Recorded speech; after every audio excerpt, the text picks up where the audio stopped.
Sorry. Lots of distractions. Okay. We are live. Good evening. What the heck? Now my camera's all low. Apologies for the delay in getting started this evening. So, we moved into our new house 2 months ago. And it came with a fridge. The fridge is like 5 years old. Well, it just died. The fridge died. With a fridge full of groceries and got a toddler and a wife who's over 7 months pregnant with twins and a live-in nanny, and the fridge died. So we had to go out for dinner tonight. So it was a little bit late getting Junior to bed, a little bit late getting started, but here we are. So Ruin, good to see you. Socially Confused, good to see you. Thank you for joining us this evening. Welcome to episode 69. Nice. Giggity. Of the Pathfinders podcast. We are the Pathfinders. I am Tree0311, 0311. Pardon me, hiccup, I had a beer. Here with my partner in crime.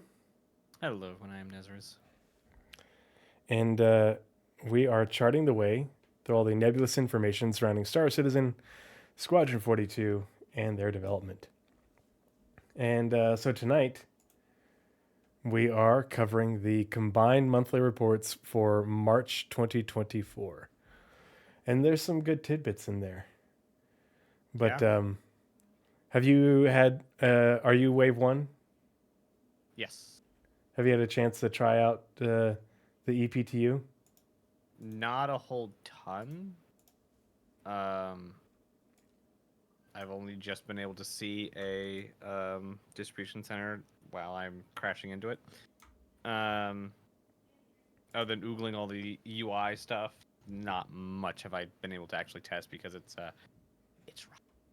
Oh yeah. I had a couple hours. Let's see, wasn't Thursday, it was Friday, I think it was, that I had a few hours to check it out.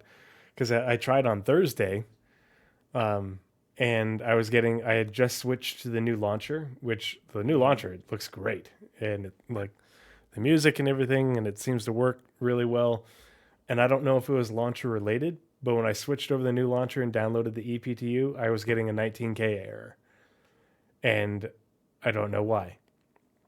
And I was getting a 19K error for PTU or EPTU and for live.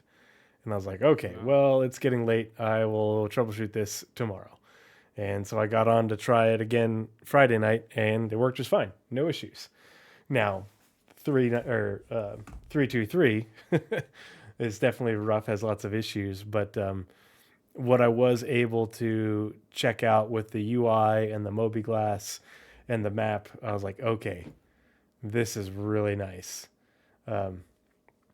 The patch is running like an unoiled, broken down hunk of something, but this is kind of expected. Yeah, it's really still in an Evo state, but there's still a lot of stability testing that needs to go on, and Evo is getting kind of burnt out, and they needed more people, so they called in for reinforcements, and so that's why we're here.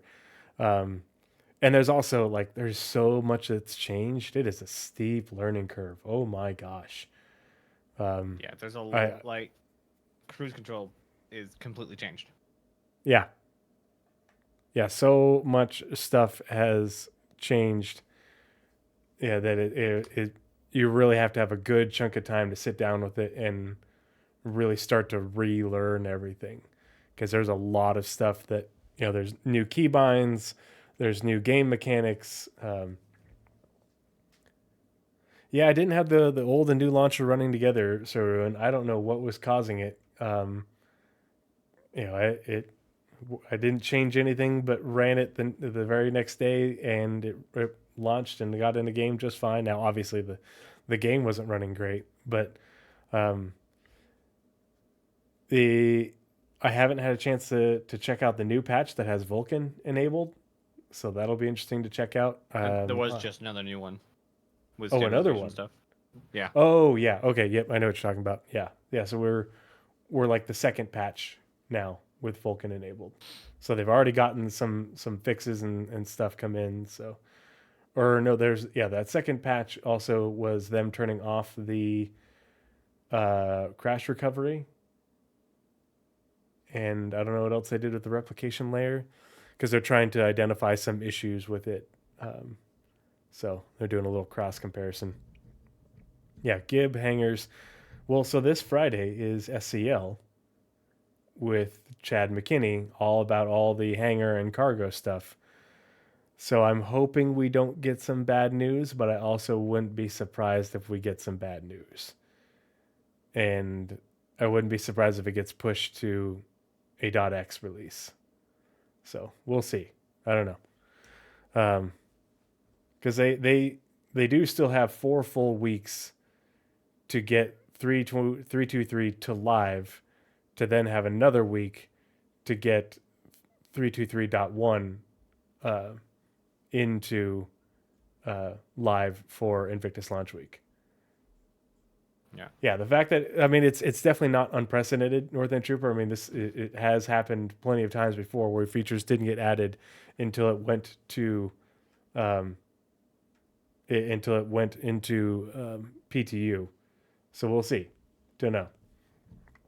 And honestly, yeah. As far as the hangars are concerned, like, there's not a whole lot of testing that needs to happen specifically inside the hangars.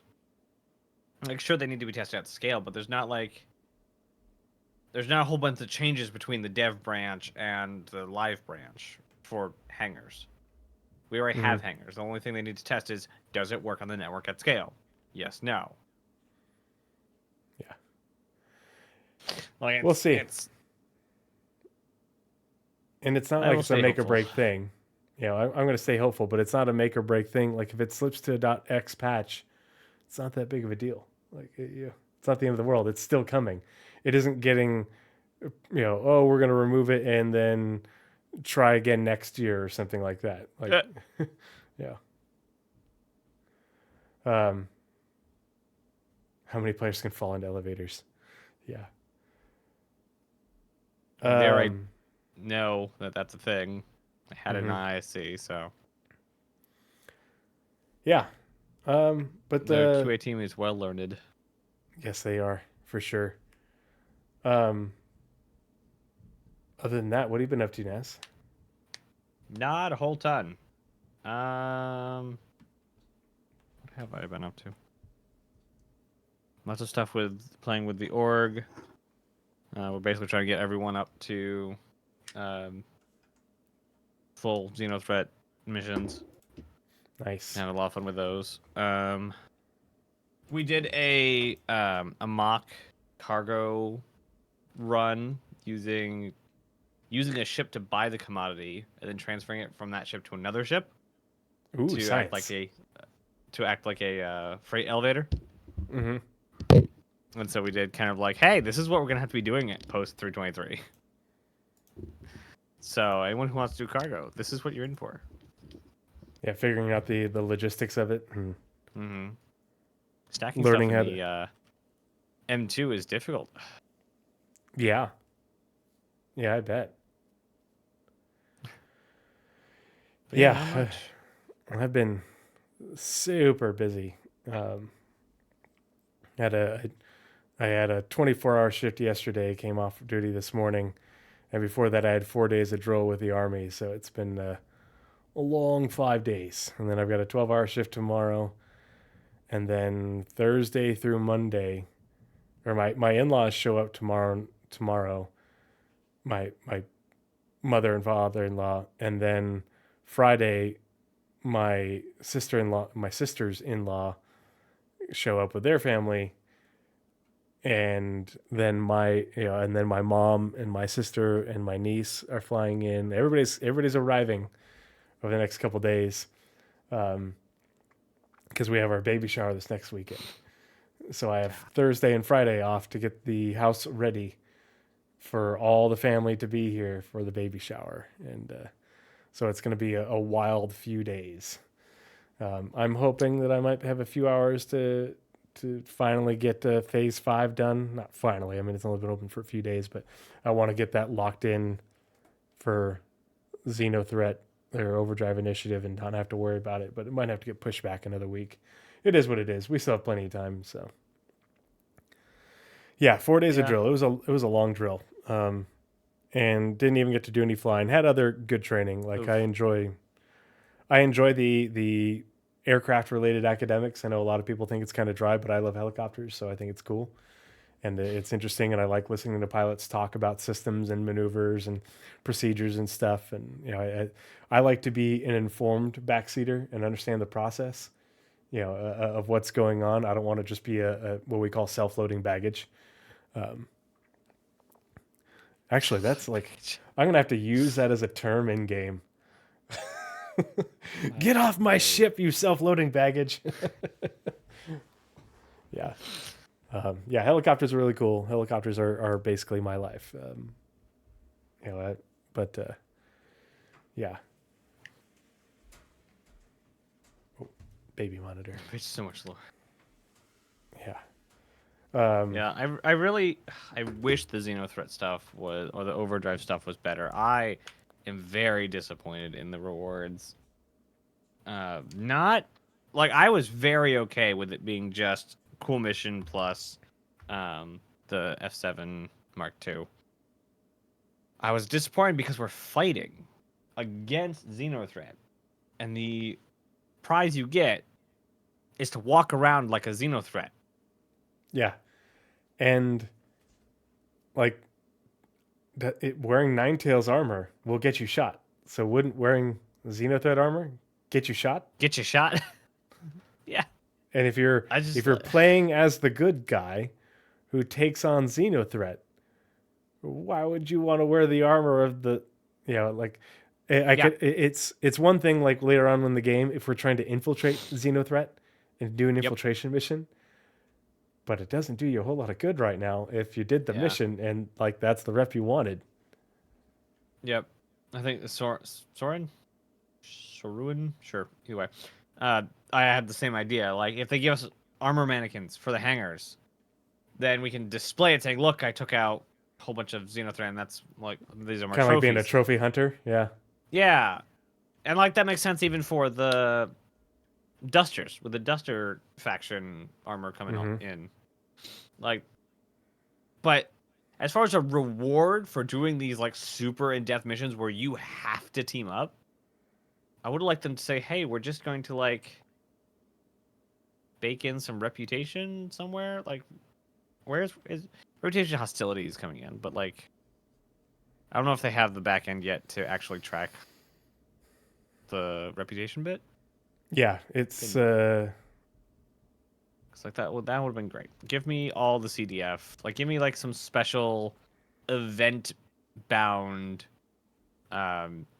CDF reputation. Mm-hmm. I've enjoyed doing the missions with people in the community. Like as long as I'm hanging out and playing a game with people in the community, I'm happy. I'm having a good time. Yeah. And phase 1 through 4 was fine. I had some good fun and everything, and it was fun to group up with people.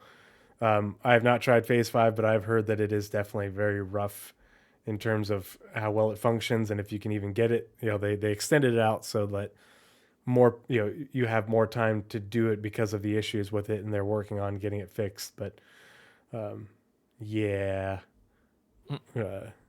gonna do it just so I can get my upgrade because I have an F7CM from way back, and so I'm gonna apply the upgrade to that.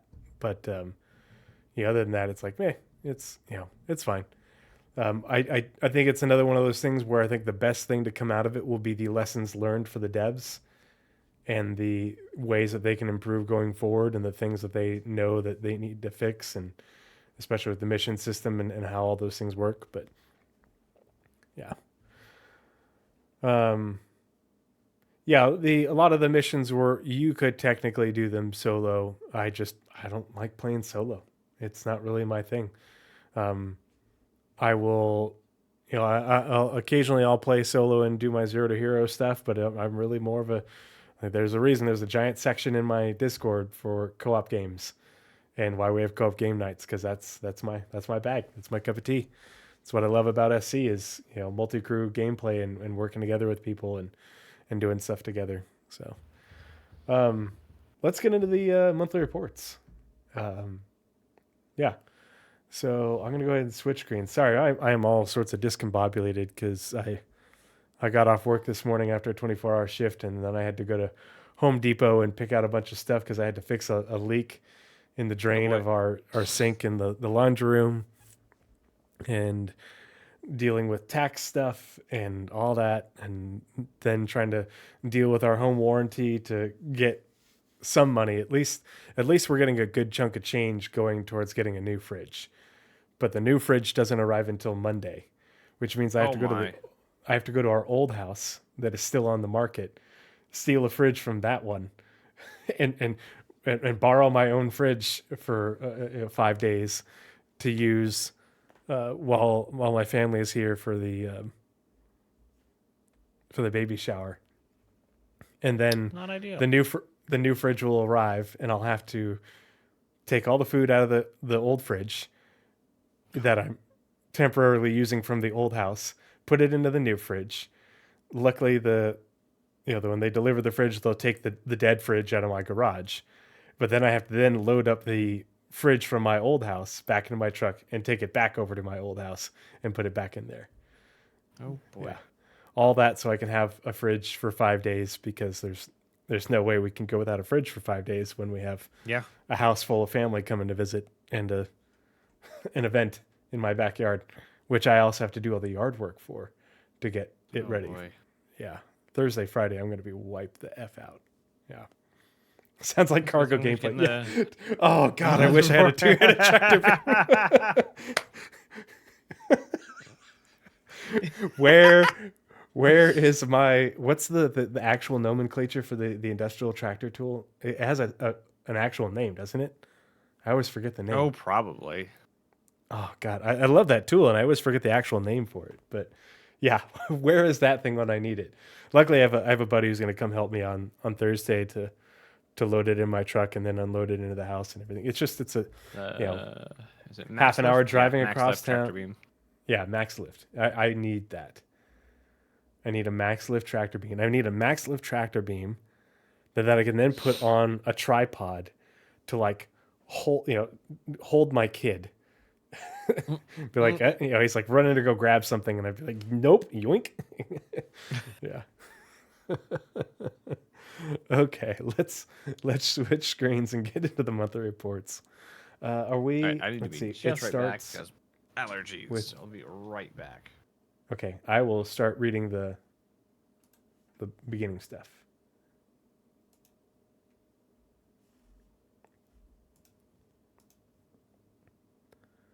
Hide bookmarks bar. Alrighty, so we'll, as we always do, when we are reading official communication from CIG, we always read the preamble, I guess you'd call this. No, whatever it is. So for the PU monthly report, March 2024. Welcome to the latest PU monthly report. This time detailing all the development progress made throughout March, with Alpha 323 looming, CitizenCon on the horizon, and Pyro inching ever closer. There's a lot to look forward to this year. Read on for everything done in pursuit of these endeavors. Oh, those sons of bitches! They're gonna give John Crew another ulcer. On these endeavors and more. And Naz, if you want to read the squadron one, and then we're starting off with AI content on the PU. Okay, cool. Are we? The squadron. Unless I'm looking at it wrong.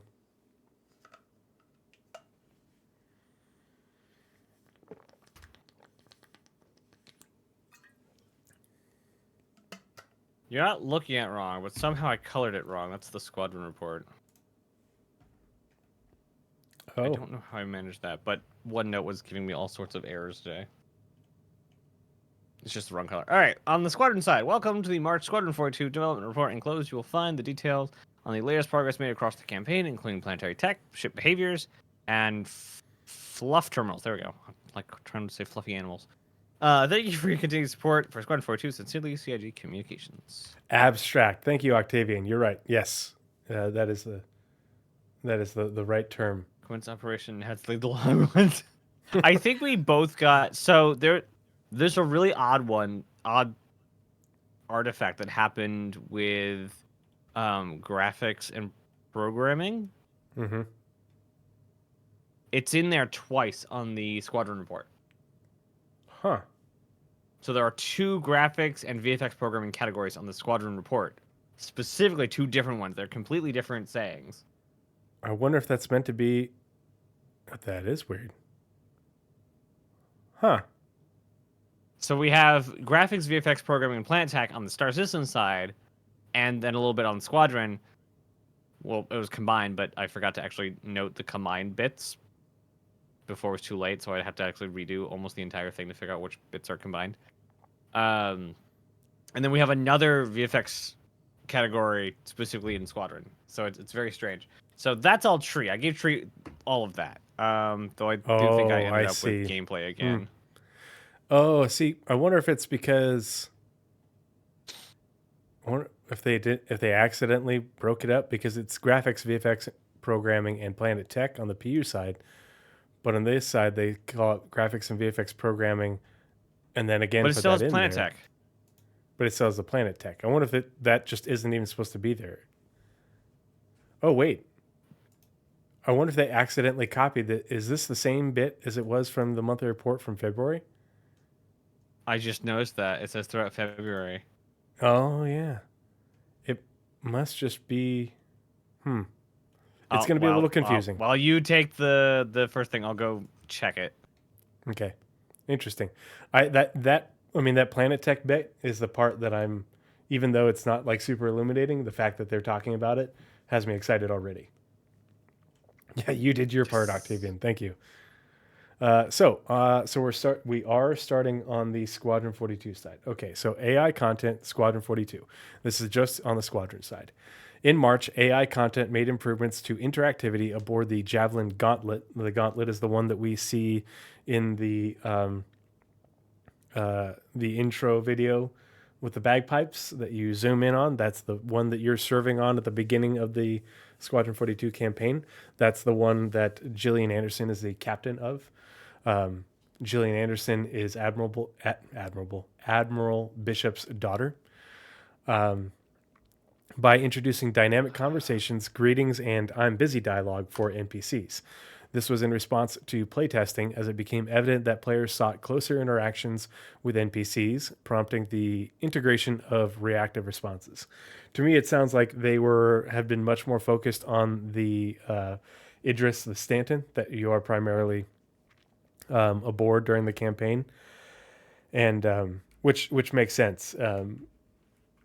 From what I have heard about the campaign, we don't spend much time on the Gauntlet, so there isn't as much interstitial time, in between missions where you would be interacting with the crew and walking around and stuff, versus those interstitial scenes that are on the Stanton. But they did want to flesh out those interactions with the NPCs for the period of time that you are on the Gauntlet before something happens. As a result of feedback from playtesting, the length of the trolley was reduced to a 4-box configuration. Does that mean it's a 4-box cube? Weird. Like 2 by 2 by 2? Yeah, 2 by 2. Yep. Essentially it would be 8 SCU, but 2 forward and 2 left and right. Well, the trolley 1, is 2, the handcart 3, 4. for not the SCUs, the smaller than SCUs, the 1/8. Yeah. Sorry, that's what I mean. Okay. Because right now what is it, 6 or is it 8? I think it's 6 containers long. 6. Yeah, so they just. I just wish it was a cargo grid and they'd snap. Yeah, that's what they need to do. Why is that not a thing yet? How have they not done that yet? Well, because those 1/8 SCU boxes don't snap to the cargo grid either, but that should be a thing. I mean, they did say eventually everything will snap to a cargo grid. Yeah, they are working on it because they have demonstrated that, like, with missiles and junk, but not everything does yet. So it will be a thing. But are they going to make it so the the hover trolley, the wheel trolley, all the cargo moving things. Are they going to make it so all of those also are a cargo grid? I would Isn't hope so. the hover thing that you use for the distribution centers already a cargo grid? I haven't touched it yet. I don't know. I think it was a cargo grid when they showed it in ISC. Maybe. Is that in? But that's not in 322.1. That's a maybe in 323. Grids need power, no, and power resource network. Yes. Yes, but they can have batteries. Oh, and they could just fake it for the trolleys, Yeah, they could just just to make fake it it. easy. That's one of those like core design. It is a accessibility feature. Yeah, Like the QOL. functionality of being able to easily stack, I don't think is necessitated by having a cargo grid, because the cargo grid on the ship, isn't necessarily the stacking portion. That stacking bit is just a game mechanic that allows us to interface with it. But the cargo grid part is what will, if your ship loses power and you make a hard turn, your cargo should come loose eventually, is something that they want. But we'll see how long it takes to get there. But that's indeed what they want. And so, like, it would make sense if you can stack crates on the trolley, but then if you push the trolley down the stairs, the crates fall off because they're not gridded. But I mean, there's definitely other games that have this like critical. There's like critical point of movement. Like it will lock stuff, but after it like tips like 45 degrees or something, it will then unlock the items on it and it will fall normally. But until that point, they all move as one. in aviation, specifically rotor wing, that is called dynamic rollover. And it's when you exceed the critical angle on a pivot point. Yeah. But I mean, I this is, even though it's a small thing, this is a good change. The length of the trolley was reduced to a 4-box configuration. This decreases the time spent stacking and unstacking and increases time traveling, which was preferred. Elevator travel with the trolley was also polished to eliminate clipping issues upon exiting elevators. Additionally, an extra front stack spot was incorporated for enhanced trolley functionality, as NPCs looked robotic without it. Let's see. The bed mattress was rigged. Deformation was rigged for deformation, enabling realistic movement when NPCs sit or sleep on it, adding an additional layer of detail to the environment. What are the mattresses made out of, though? Are they a memory foam? Like the tears from my enemies. Yeah. How comfortable are these mattresses actually? Is it? It's not realistic unless Mark Hamill's character like groans when he gets out of bed and like rubs his hips and everything. Because if he just gets up and just starts walking, no, game breaking, no immersion. Yeah, we can leave. I love how they're like, we're making bed mechanics. No, not those ones. You perverts. Now we started with sheets. Now we have deforming beds. Mm-hmm. The final touches were also applied to bed bunk animations, enhancing the realism of NPC actions such as sitting, reading, watching TV, and sleeping for a more immersive experience. Yeah, so I mean, it's gonna look. Oh man, I'm not gonna do it, but I have pictures from when I was aboard ship, and you had an entire platoon of Marines crammed into one berthing space, and they'd stack us like 4 or 5 high in these little coffin-sized bunks. And the acrobatics you had to go through to get into and out of the top bunk, it was pretty incredible. That's the Squadron 42 sequel I want to see, is the Navy being absolutely jerks to the Marines. You want to go somewhere? Okay, here's a Valkyrie. There's 50 of us. Make it work. Yep. Stack them high. I want to see how did CIG get the animation to work of somebody climbing into the top bunk? you know. They probably built it. Honestly, they probably built Oh a yeah, bunk and had someone mocap into it. climb. Yeah, they literally mocapped it. No teleporting. Um, always kept the gear on the fourth bunk if you had room. Danger Hobo. Both my deployments, when I deployed, I was aboard the oldest ship in the fleet. Yes, the Denver and the Ogden. You can Google them right now.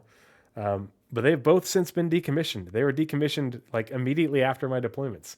They both went into service early in Vietnam, Oh dang! and I deployed on them in the early 2000s. Yes, they were that old. Yeah. Yeah, no, I mean, I did get to spend some time on the Bella Wood and the Peleliu. I think it was. Was it Peleliu? Um, which obviously were a lot nicer because they're like 30 years newer. But yeah, the ships that I was predominantly aboard when I deployed were 40 some odd years old at the time and had seen better days. Sorry, tangent, but yeah, Yeah, that's it great. just it History lesson.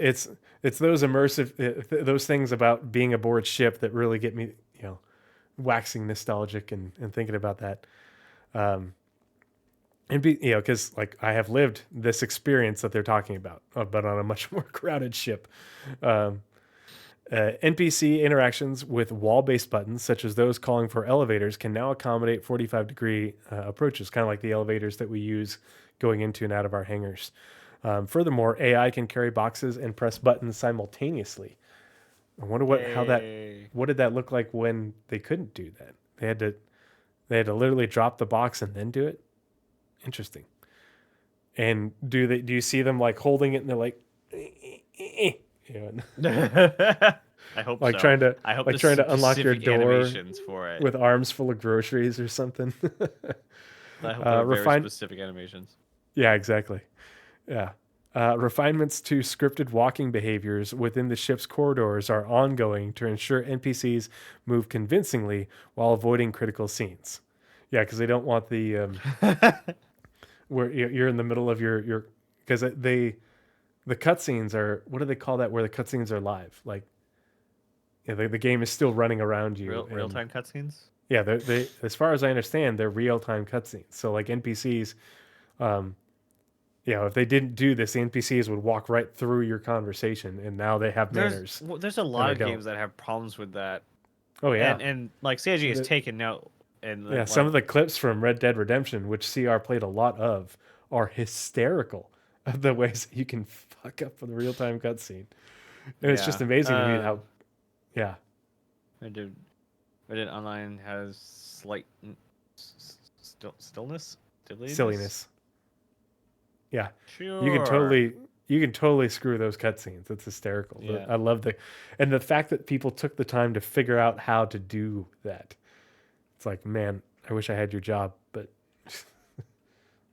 And then on top of that, like, these are technically real-time cutscenes, but they're doing a lot of work to make sure that nothing goes awry. Like, they're specifically saying, okay, you're not allowed to pass through this entire area if the cutscene's going on. Yeah. And Don't I'm be sure they're rude. like, yeah, I'm sure they're like, make stuff invincible and things in certain cutscenes. So like it's kind of like somewhere in between having a real time and cinematic. The thing they don't want, the thing that I'm pretty sure that they specifically are doing real time for, is not having that cutaway to a preloaded video, but Yeah. having the graphics stay seamless through it. Is I'm pretty sure like what they wanted to achieve with using real time cutscenes. So all of the stuff happening is not what they want technically. It's just an intricacy of having real time cutscenes. So they actually want to keep all the intricacies, like fire burning down the address, or people walking through your conversation, or people facing through walls because it's in cinematic mode or something. They want to keep all that crap out of it. They want it to run like a scripted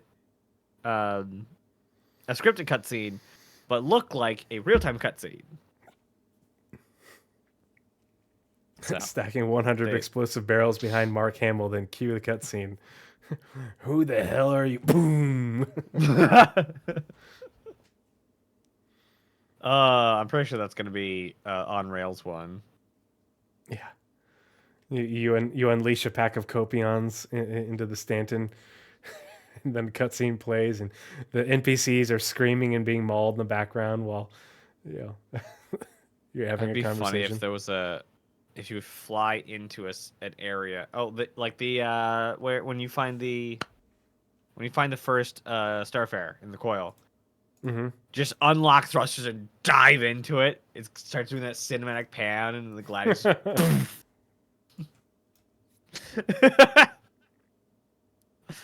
Oh boy.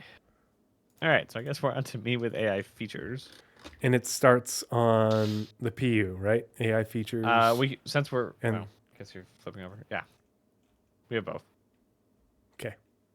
All right, so on the Star Citizen side, AI features in March. AI features continued to bug fix and make improvements to the human combat and other AI behaviors.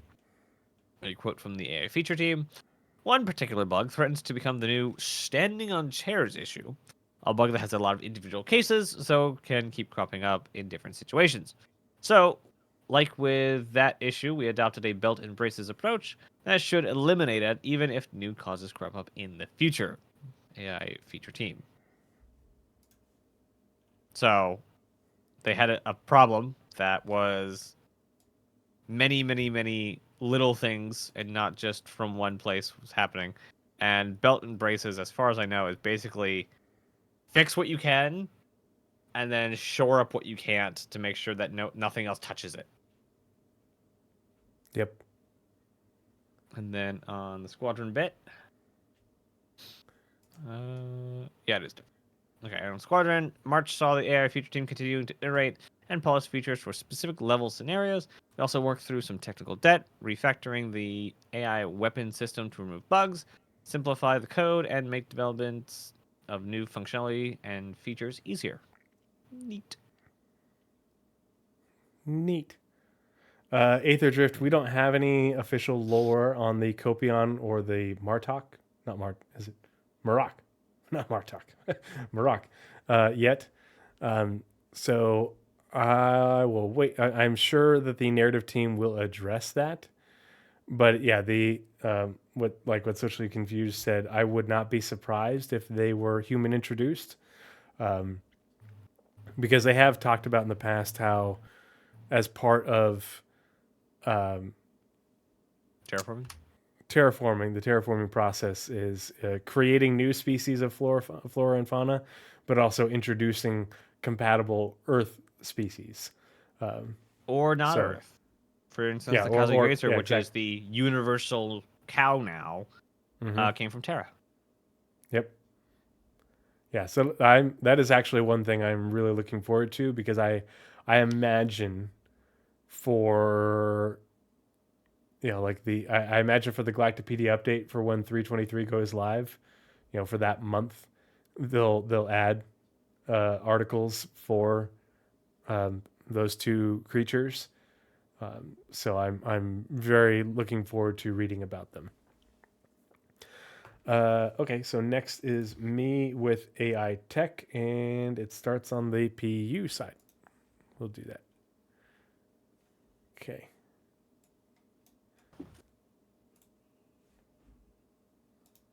Ooh. All right, so last month, AI Tech focused on finalizing and polishing features for Alpha 323 alongside optimizations for existing systems. For example, work on planetary navigation was completed, with the team now able to generate navigation mesh over entire planets. To achieve this, the devs used the same concepts the physics and planetary tech teams used for representing planet terrain patches. Nice, recycling. Compared to the previous implementation, where planet navigation tiles were represented as a cube parallel piped, um, as used in traditional navigation volumes. Oh man, I think I'm going to sneeze.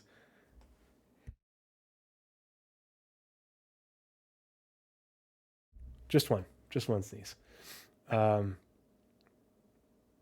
oh, maybe not. No, we're good.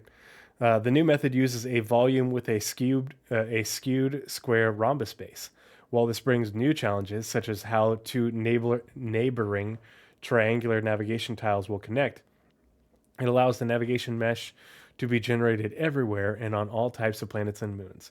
Yeah, if those neighboring navigation tiles can like they have to connect together or have very little overlap, because if they have overlap, it will mess with the pathfinding and the movement animations for NPCs and other AI. So they do have to get them to connect, but it solves one problem, but generate it one bigger problem, but it does generate some smaller ones. For Boyd's, the team Boyd's being it's bird-oid object. So like the Maroc is a Boyd.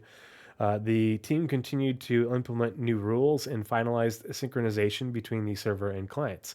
They also worked on additional iterations with design and polished the feature for release.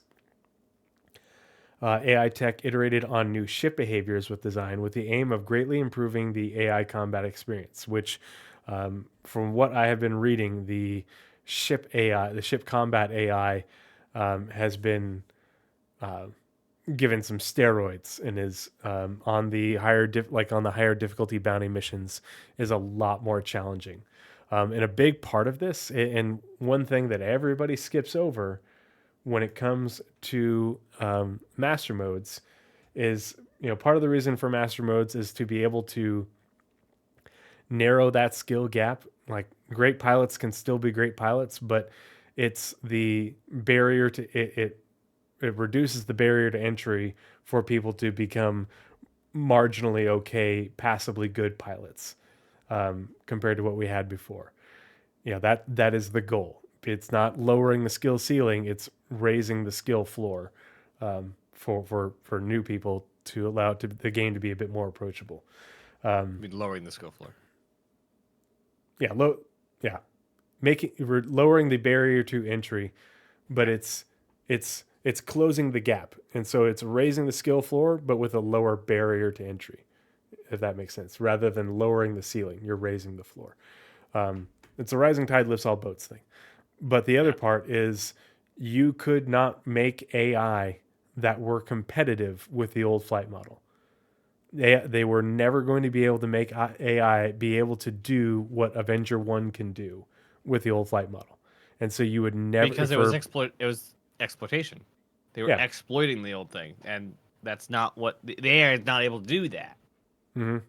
Yeah, the AI have rules and everything, and so they weren't going to be able to make the AI be able to do the same sort of maneuvers and do things in the same sort of way that ace pilots like Avenger 1 could, or insert other ace pilot content creator. And so in order to make it for PvE, which everybody's like, Yogi walked back from his statement. No, that's the guidance that he got. That didn't change. The guidance that he got was to make the flight model for a game that is it's a PvE game with PvP in it. But what he clarified is that they do not have more focus on PvE combat than they do on PvP combat. But the guidance that he got on the flight model was for a PvE game with PvP in it, because that's the majority of the combat and what the majority of players are going to be engaging in the majority of the time. And so they had to make a flight model. They can't have two flight models, one for players and one for NPCs, since they had to make a flight model where they could build AI behaviors that were going to be able to give even ace pilots, some form of challenge. Now, obviously, someone as good as Avenger 1 will get used to the flight model, and he'll still be really good, and he'll still be able to wipe the floor with AI, but not to the extent that he was before. And when there's more AI who are increasingly skilled, it will become more of a challenge, and that's a good thing. Change is hard, but this was the goal, and people don't think about the nuance. They just want to be angry. And when you just want to be angry, you don't think about the nuance and those other contextual factors. Yeah. Sorry, tangent. I think what was it? Social confused, the thing he said a little while ago. what they said a little while ago. I hope master mode makes me feel like an actual pilot, not like a crash test dummy. That summarizes basically the entire point Mm-hmm. of master modes. It's not to build a better flight system. It's not to make a starship a flight system. It's to make you feel like a pilot of not a spaceship but a plane. Like it's based on Mm-hmm. as we've heard 1,000 times, World War II dogfighting. And having those maneuvers be viable. And because it is a tangible reference, seeing planes and saying flight model, instead of having this very nebulous kind of spaceship does things and stuff happens like we have now. Yeah. And So I think that's a they needed to perfect way to make sum it up. learning less of a punishing experience. Mm-hmm. Because if you don't know anything about what you're doing with the old flight model, you will get into big trouble real fast. And they needed to allow people to be able to crawl, walk, run, and you really couldn't do that with the old flight model. It is a really steep learning curve because like there are very few 6 Degrees of Freedom games out there. Mm-hmm. You know, especially to the extent that Star Citizen has it, and those other games that even do it, there's a lot less going on than what's going on in Star Citizen. So it requires a lot of mental bandwidth, and so that there were changes that needed to be made. But the people, no one ever talks about the AI aspect of it and being able to program flight combat AI to actually be able to be relatively competitive, and give you a challenge and let you know, especially in numbers. Right. So, yeah. So AI tech iterated on new ship behaviors with design with the aim of greatly improving the AI combat experience. Substantial improvements were made to the aiming control system for ships and turrets and to perception, thanks to the addition of support for missile detection. Ooh. So it sounds like NPC turrets will be able to do a better. I don't think they were able to intercept missiles before. I'd never seen it. Um, but them being able to perceive missiles and be able to shoot them down with turrets, um, that's something I'd love to see in the future. Elsewhere, improvements were made to the navigation links system to reduce the computation cost over a frame by better utilizing the new navigation anchors concept. So, um, when they're talking about navigation links, it's um, the AI's ability to link going from one uh, entity zone, like your hangar, into a elevator, and then continue their pathfinding to from that elevator's destination, and link all that together. And basically, they are reducing the computational cost to be able to perform that action by the AI by doing this. Yay, more long range NPCs.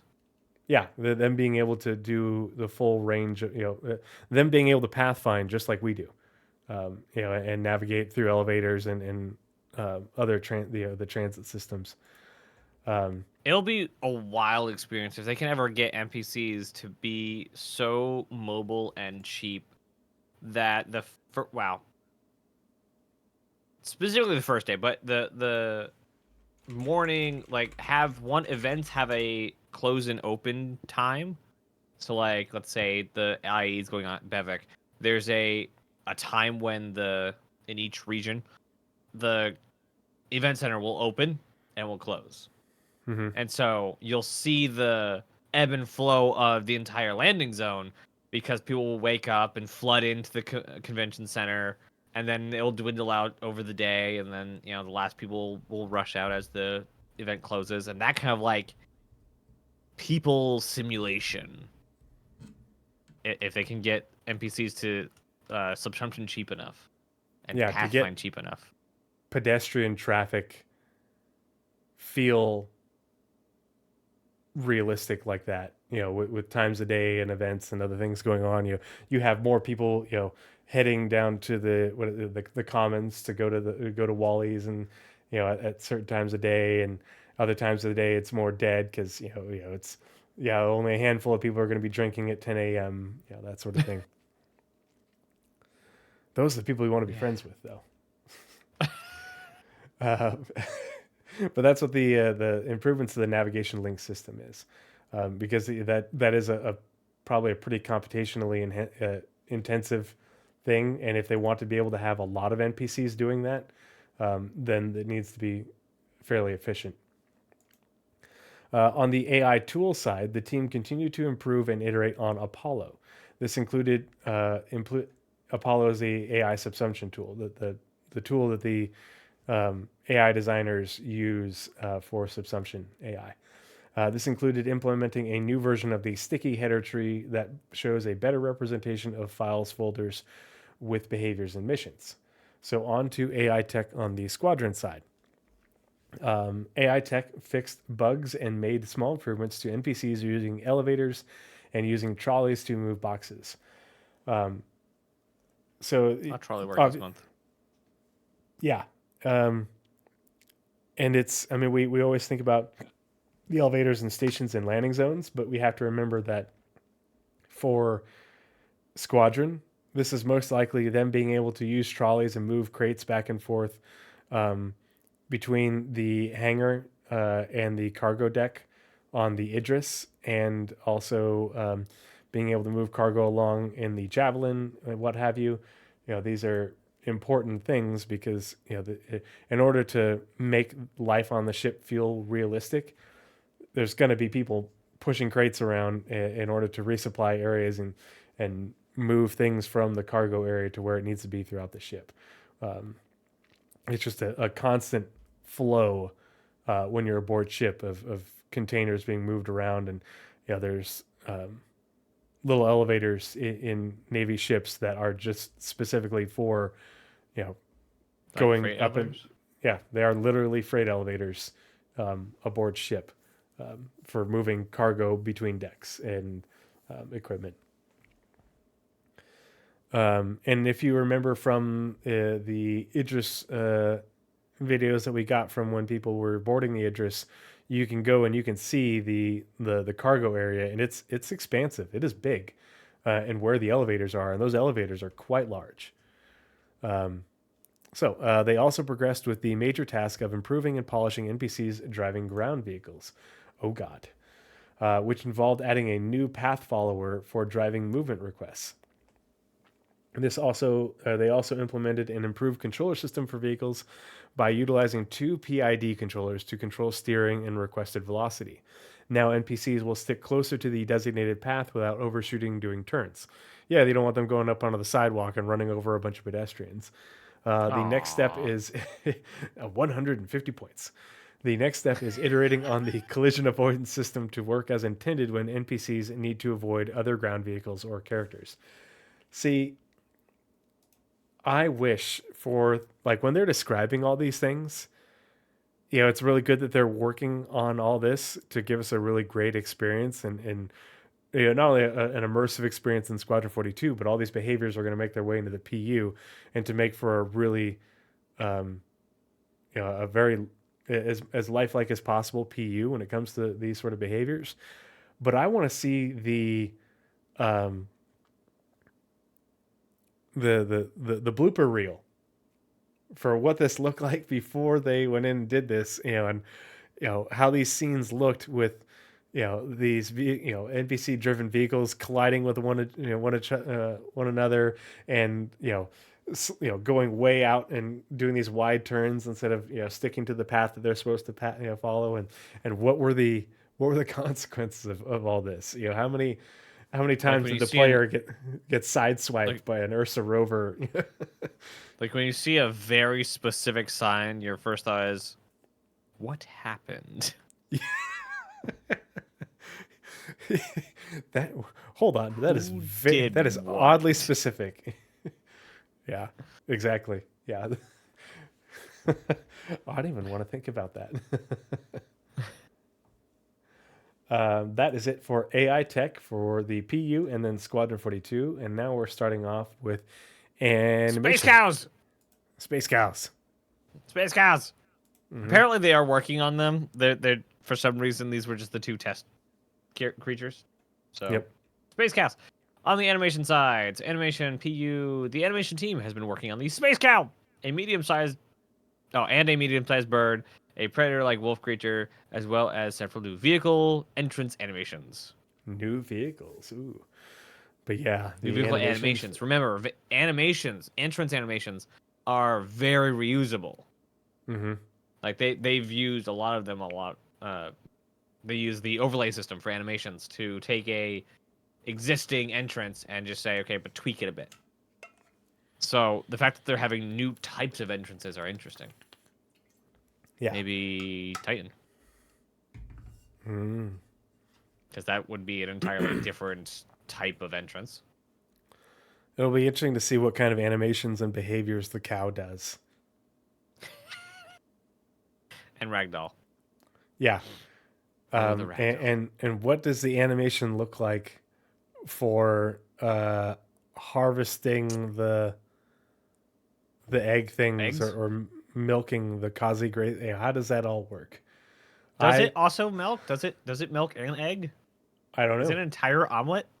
I have no idea. Is it a walking omelet? Yeah, walking steak and eggs. Yeah. Yeah. Yeah, like Why how does it have to be such disgusting space cow? Because space cow. I think it's hilarious. Yeah.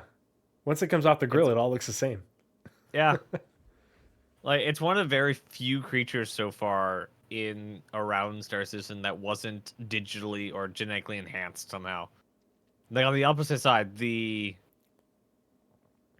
goes the name of the Yeti. Boreal Stalker.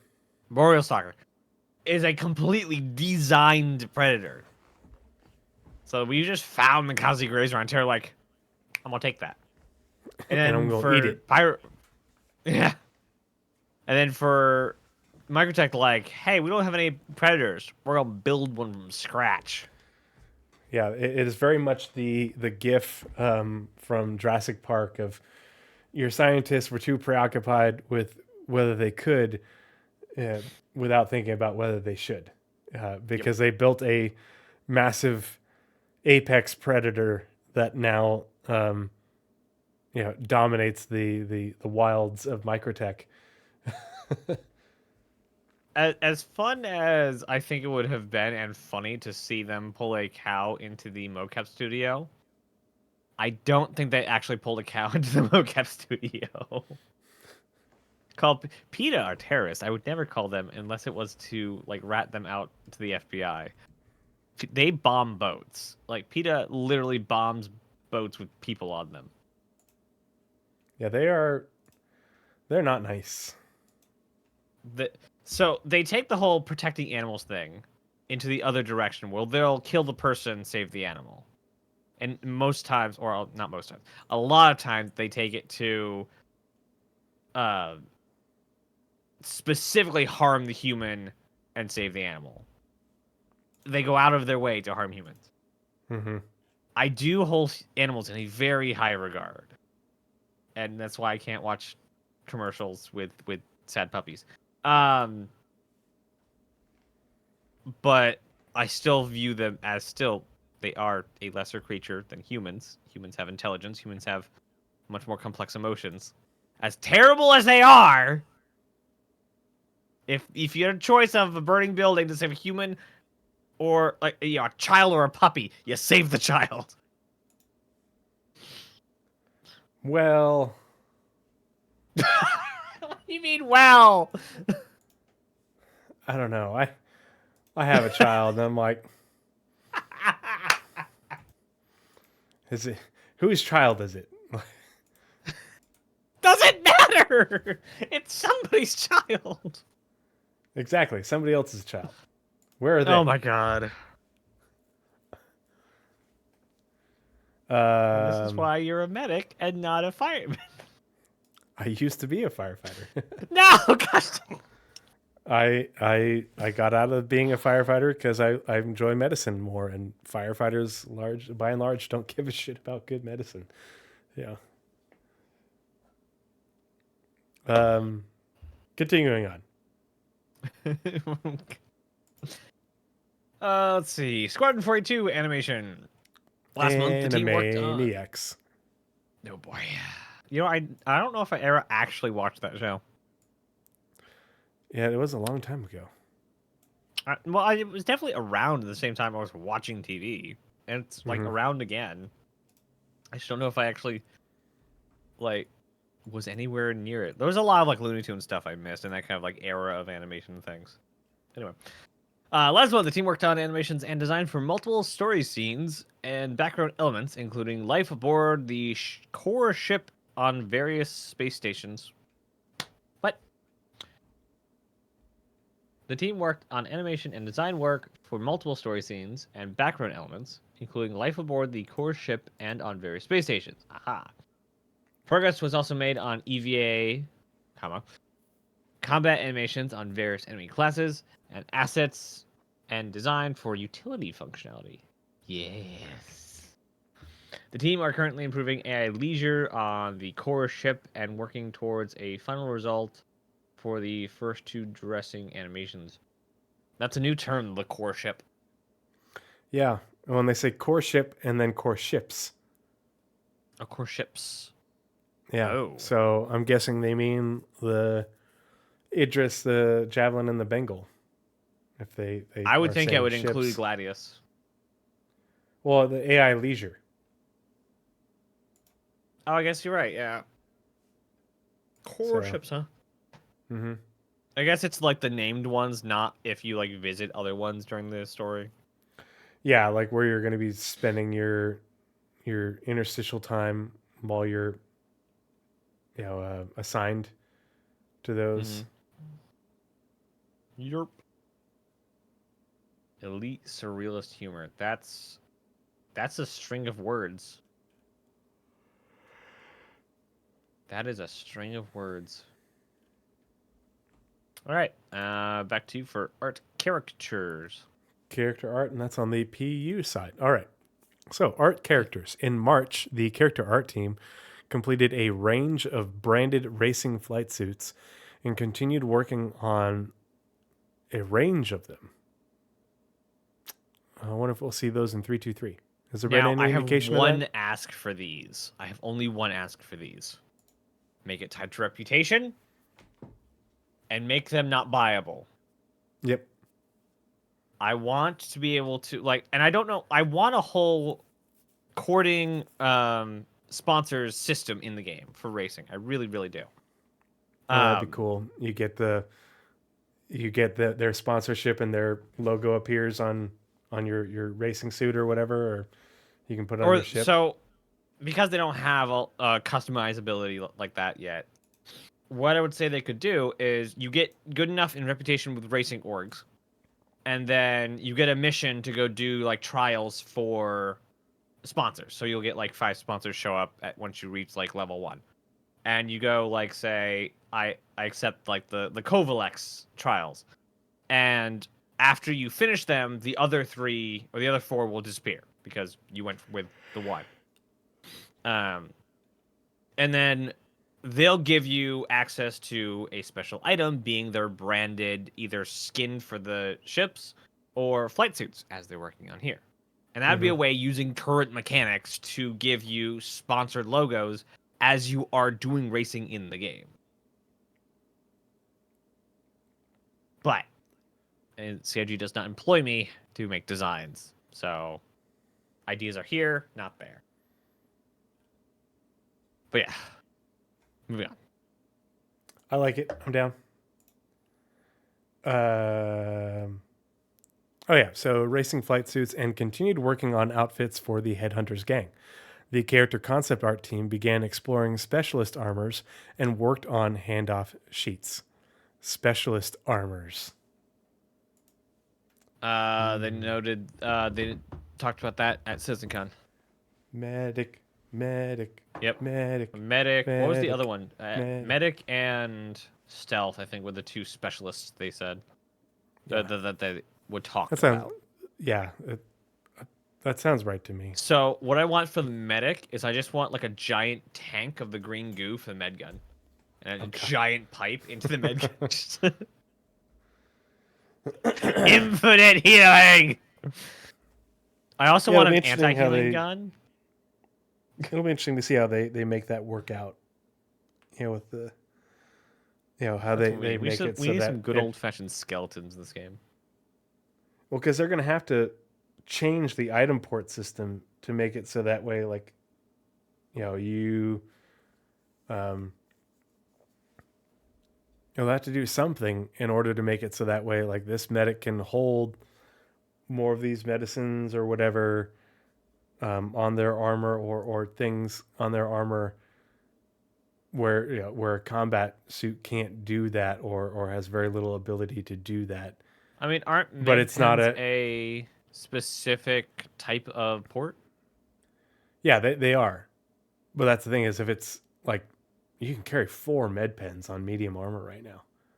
So how do they differentiate medic armor to suit medic gameplay? And I think that's really going to come with updates to the armor system to have different types of ports and as I well as having also, additional tools and yeah, make it I so that way you can't what was the tweet they made not too long ago, like yesterday. And they had a team of medics. oh yeah the screenshot they did or the it was in Yeah. Twisk. Was it in Twisk? Yep. I think it was Yeah, on Twitter first. it was on Twitter, but it was in Twisk as well, and it's the med runners during Siege of Orson. And they said something about what's going to be talked about. See what's next on Inside Star Citizen live should dive into that. Okay, so it wasn't actually related to the screenshot, I guess. Yeah, Okay. They didn't actually note whose screenshot it was either. On the they on said Twitter. it in Twisk. Yeah. Actually, No, I was hoping that they were going to start talking about what the next version of medical stuff is, but no, because that's not what that meant. oh, that would be Because that would you be too can't much. have a specialized medical armor without talking about how they're going to expand functionality of medical stuff. Mm-hmm. And actually, one of my org mates and brother actually had a really good idea on how to make a medical personnel much more relevant to your party. Remove the basic section in the med gun. Done. Make it so you can't just point and shoot. Make it so they have to know what they need to administer and Mm-hmm. in what quantities. Yeah. Because that's the biggest. I think they need to make the symptoms a bit more punishing, but also being able to make it so that way if you have a tier 3 injury but you and it has the tier 3 injury of your chest, will you use the whatever pen it is to treat that symptom?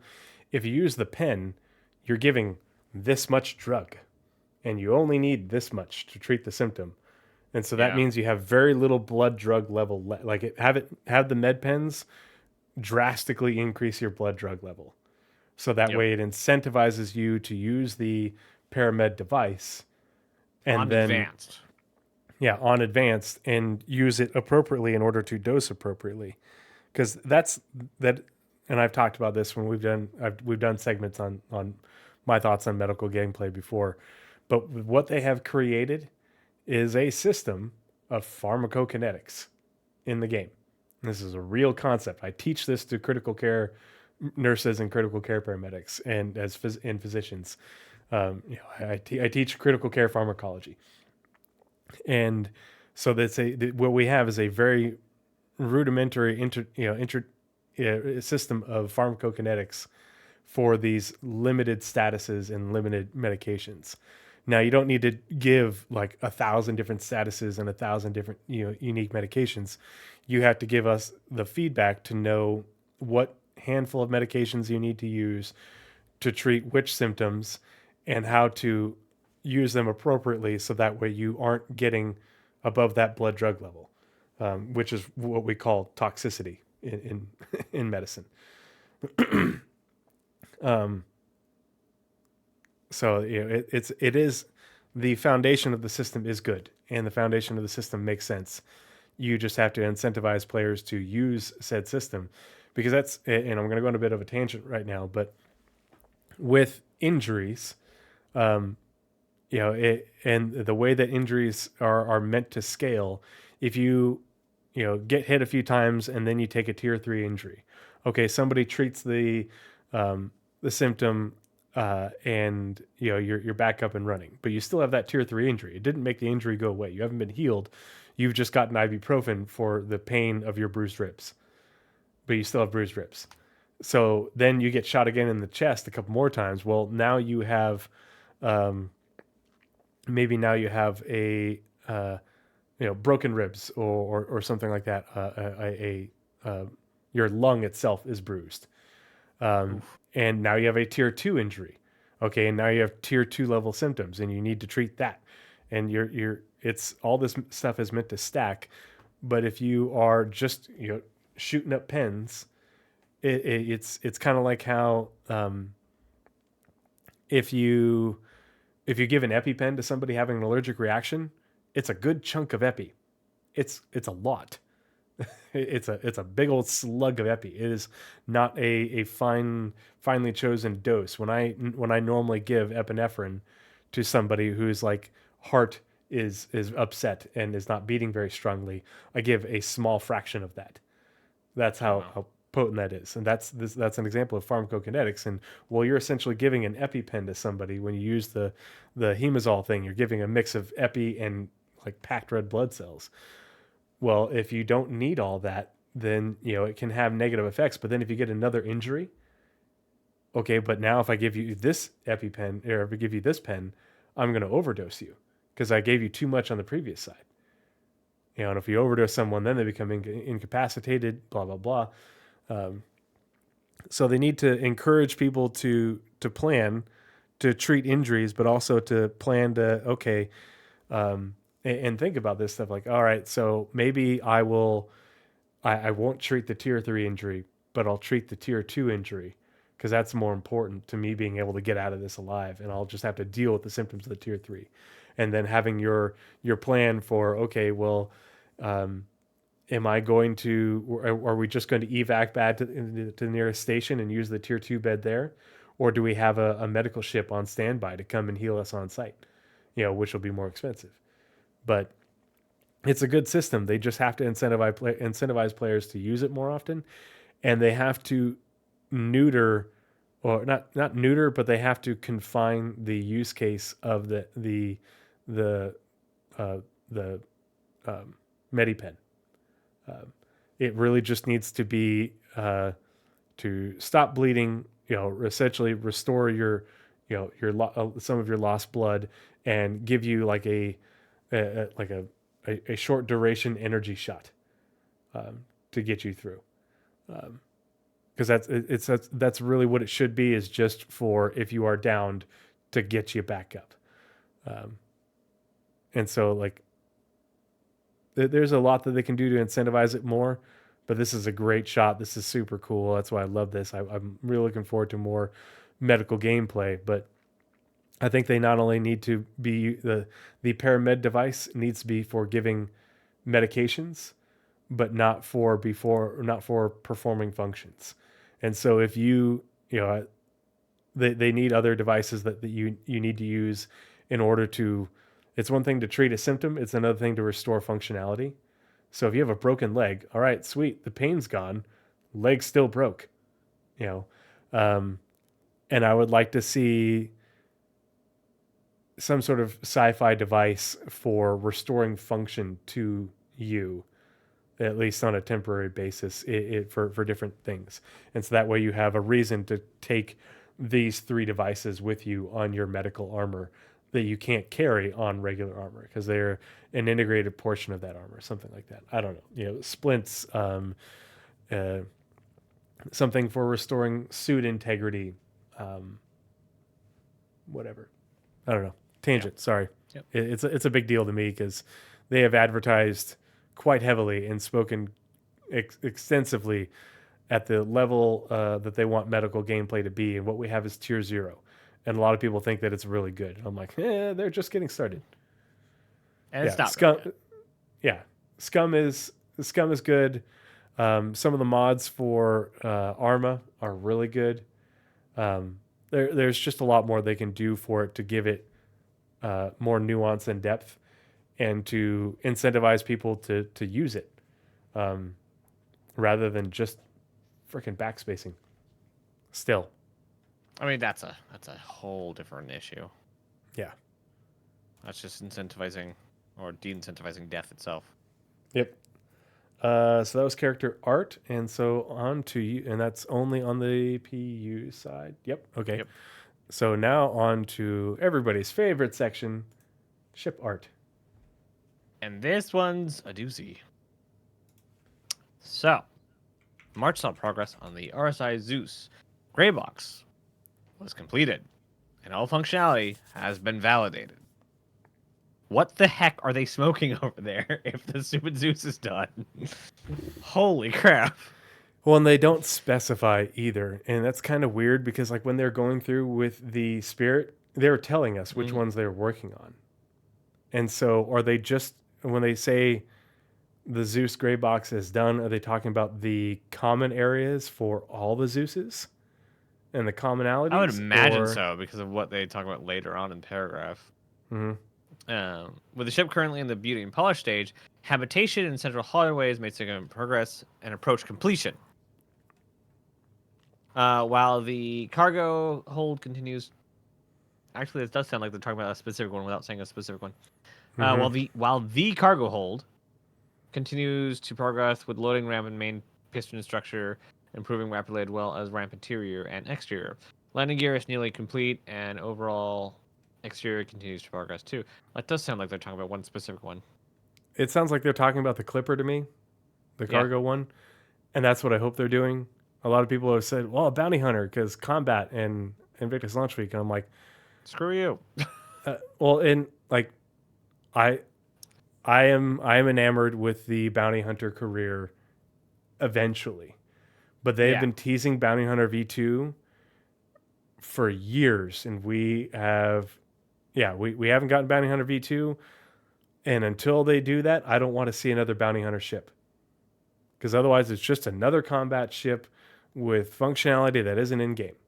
That is very much on the, like, I wonder if their plan is to do more cutter releases, because the cutter came out one at a time.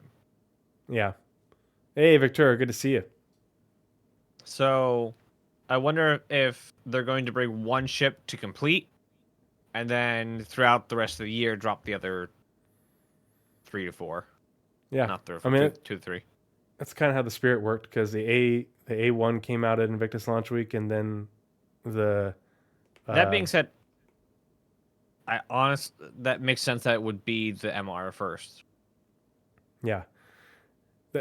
Well, I don't know.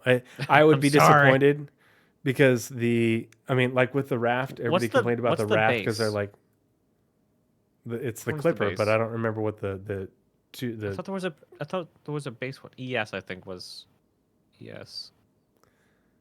Bounty Hunter V2 is one of those things where it's kind of like with cargo, where they can introduce mechanics for it without having quantum in to generate the contracts.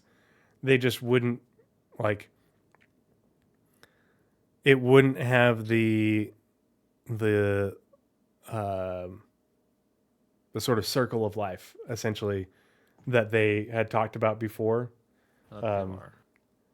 It would really just be the adding in, we have soft death and resource management coming in, and so it would add in the mechanics of being able to track your bounty, but also being able to subdue them and take them back to a location. But I don't think the tracking them portion would be very in depth. I think it would more just include the portion where you're subduing them, you have to retrieve them and put them in stasis, and then take them back to where they need to go, wherever that is. I think is what they would introduce with it up until Quantum is more fleshed out. I feel like one of them was specifically called out as being the more tried and true spiritual successor, and I think it was the ES. Yeah, because the exploration. Yeah. So yeah, I do think the MR makes sense to come out first because Invictus. If it's there, if it's finished, then it makes sense I to hate it. release it with Invictus. I know. I'm sorry. I gave them a pass with the raft because the cargo gameplay they have is the cargo gameplay they have, but we have so many combat ships. See, I think that they're gonna do the Clipper, the cargo ship, because we're getting more cargo gameplay with 323. And that's a good reason to release both of them at Invictus, if they can That could manage happen it. too. Yeah. Exploration one, don't do it. Don't. Oh god. They put in the scout. Don't. Wait till scanning comes in. God, the Soon. ship looks good. All right, back to not tangenting about ships and the releasing. That The seat looks Envil like your butt Legionnaire. wouldn't sweat too much. Looks like it Looks breathes. like a good seat. Yeah. Yeah, it looks like the seats in my wife's car that had the Does the it have fan. deformation? Yeah. Will this seat mold to my butt cheeks? Also, when the heck are they putting in no armor in flight seats? Yeah, do it. Like, Do it now. I'm gonna keep wearing heavy armor with a giant backpack till you tell me I can't. Mm-hmm. But I look forward to the day you tell me I can't, because it adds like the tangibleness to your gameplay session. Like, oh, I need to fly the plane. Let me put all my stuff on the shelf, jump in the seat, fly around, jump out, put my stuff back on, and get out of the ship. It also will help with the whole people forgetting their helmet if they have to take off their armor every time they have to get in the seat. They'll do checks before they get off the ship. Anyway, the Envil Legionnaire is white box complete out of nowhere. They went from 0 to 90 in 1 month. I can't see the words right now, so give me a second. Is 100 like art complete, or is 90 like just 90 out of 100 of white box? Huh? I was just throwing numbers that don't make reference. It is good that they're working on it, but yeah, we'll see. So when they say gameplay validation, Does this they're mean talking hacking? they're talking about hacking, because hacking is Yeah. one of the things that they talked about for 4.0 and this summer. But it also means ship-to-ship docking, and not the ship-to-ship, more than the ship-to-ship docking of the Merlin Archimedes docking with the Connie, which is often broken, but actually docking with docking ports. So we'll see. Let's see. The team is currently waiting on gameplay validations and artists to free up before they can send it to full development. So I imagine that's a 4.0 ship. That makes sense to be a 4.0 ship. FPS breaching Shiori Katsuni, that is one thing, and they didn't really talk about it for Squadron, but it's something that they worked on for Squadron. So Yeah, we know it's been worked on. Squadron level of hacking. Yeah, well, there's hacking. They've got breaching tools. Using you use the cutter in Squadron. Those are Squadron features that need to be moved over to the PU. The cutter for us to have. Yeah, the cutting. Yeah. Cutting, not cutter. Got it. Yeah. Naming. The team also worked. The teams worked on the resource network began with 10 ships nearing completion, some of which received the updated list of ship items. Following gameplay validation, relay locations will be polished. Neat. 10 out of 200 doesn't sound like a lot, but some of these could be variants, or like some of these could be base of variants. Mm-hmm. So, don't really know. And they still got till 4.0 to finish the other ton of them. This was. Did they say? I forget if they said that if resource management or resource network was coming in all at once or piecemeal. They are targeting all at once. All at once. Okay. Yeah. Oof. That's a lot of updates to old ships. Well, so the amount of ships that need the work varies wildly. Remember, this is ship art. So this is just the ships that need components added. And yeah. Okay. So this A lot is of ships- specific. So like this paragraph would not cover the whole A because that was already set up for Resource Network. Yep. So that 10 ships that- is 10 ships that needed art. So Freelancer, Retaliator, Caterpillar, Desperate. It's yes. I want them to announce Gold Standard on the Caterpillar so bad. Every ship since the Vanguard has had their components, at least the even if the panel didn't open, the space for the component has been put in there. Every ship since the Vanguard. So a lot of the ships, they just left the component or the panel closed and didn't do anything with it because they didn't have the component, art and everything, and it didn't, do anything. But every ship has had those spaces left in it since, as part of its white box development. So the amount of ships that have none of this work done is actually pretty small. And there are a bunch of ships that need updating, but it's not that incredibly long of a list. But the vast majority of ships have components. A lot of them have components, but it's not a 10 out of 200. It's a much smaller number, especially with so many.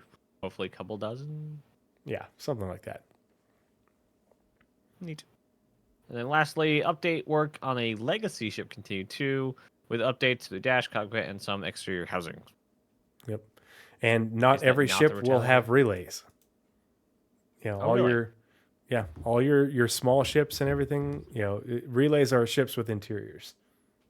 I thought even the Arrow had a relay. Not that I'm aware of. It has components, but I don't think it has relays. I thought the relay was specifically a thing. Anyway, back to you for community. Let's see. So the community team kicked off March supporting the Overdrive Initiative and Stella Fortuna. That poster is just wild. Yeah. The Lesser Weevils. If you haven't watched the movie Master and Commander, I highly recommend you do it. That joke is in that movie, and it's an incredible movie. It's incredibly underrated and underwatched. The breaching tools look cool. Okay, hold on.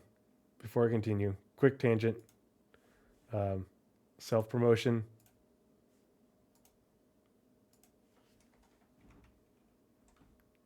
If you want to learn more about boarding, I love the idea of boarding in Star Citizen. I love it so much that I made one of my only dedicated short form videos on boarding. There's a link in chat. Go watch it. Give it a like. Leave a comment. The audio isn't great because I recorded it via my laptop while I was on active duty down in Fort Rucker in Alabama, but I think I did a good job with it. So give me my views, community. The latter with a banner design contest challenging participants to craft logos for in-game or fictional competitive racing or combat teams. Check out the incredible entries on the community hub. The team also spent time helping prepare the RSI Launcher 2.0 for live release, alongside a myriad of other support tasks to prepare for Alpha 323, 4.0, and beyond. In the latest Roadmap Roundup, more details were shared about the upcoming Alpha 323 release, with Alpha 322's Test Universe champions recognized, while Alpha 322's Test Universe champions were recognized outstanding players who dedicated their time and effort to the current patch's testing phases. We started March with a lot of energy thanks to the recent Bar Citizen Manchester, in which nearly 200 of you came to hang out with devs, org mates, and good friends. Thanks to everyone for stopping by. We can't wait to do it again soon. Talking about events, the System 7 Ground Racing League with Atmo Esports is still ongoing. Watching all these elite racers zoom by live gave us the biggest goosebumps. We also enjoyed the Crux Cup from Anzia Racing, in which our teams took part once more and tried to race our way to the top scorers, community team. The community team continued detailing the weekly schedules with This Week in This Week in Star Citizen, a series of comm links that inform the community about Star Citizen's developments and initiatives while also highlighting creations from the community. This month, the team added a new weekly chapter featuring 4 top creations from the community hub. CitizenCon preparations are still underway with the show layout general activations taking form. Hey, Azero07, good to see you. Yes? Apparently, so day one, they flew past... 3,500. Well, day one, they flew past double attendees of the CitizenCon you attended. And then they're so far, as of, I think, a day or two ago, up to 3,500 people going to CitizenCon. Oh, you got the cool transparent cup. Oh, yeah. Camouflage. Ultra camouflage. You'll never see it coming. Yeah. Hydration. They're having it in the main hall for the I forget the name of the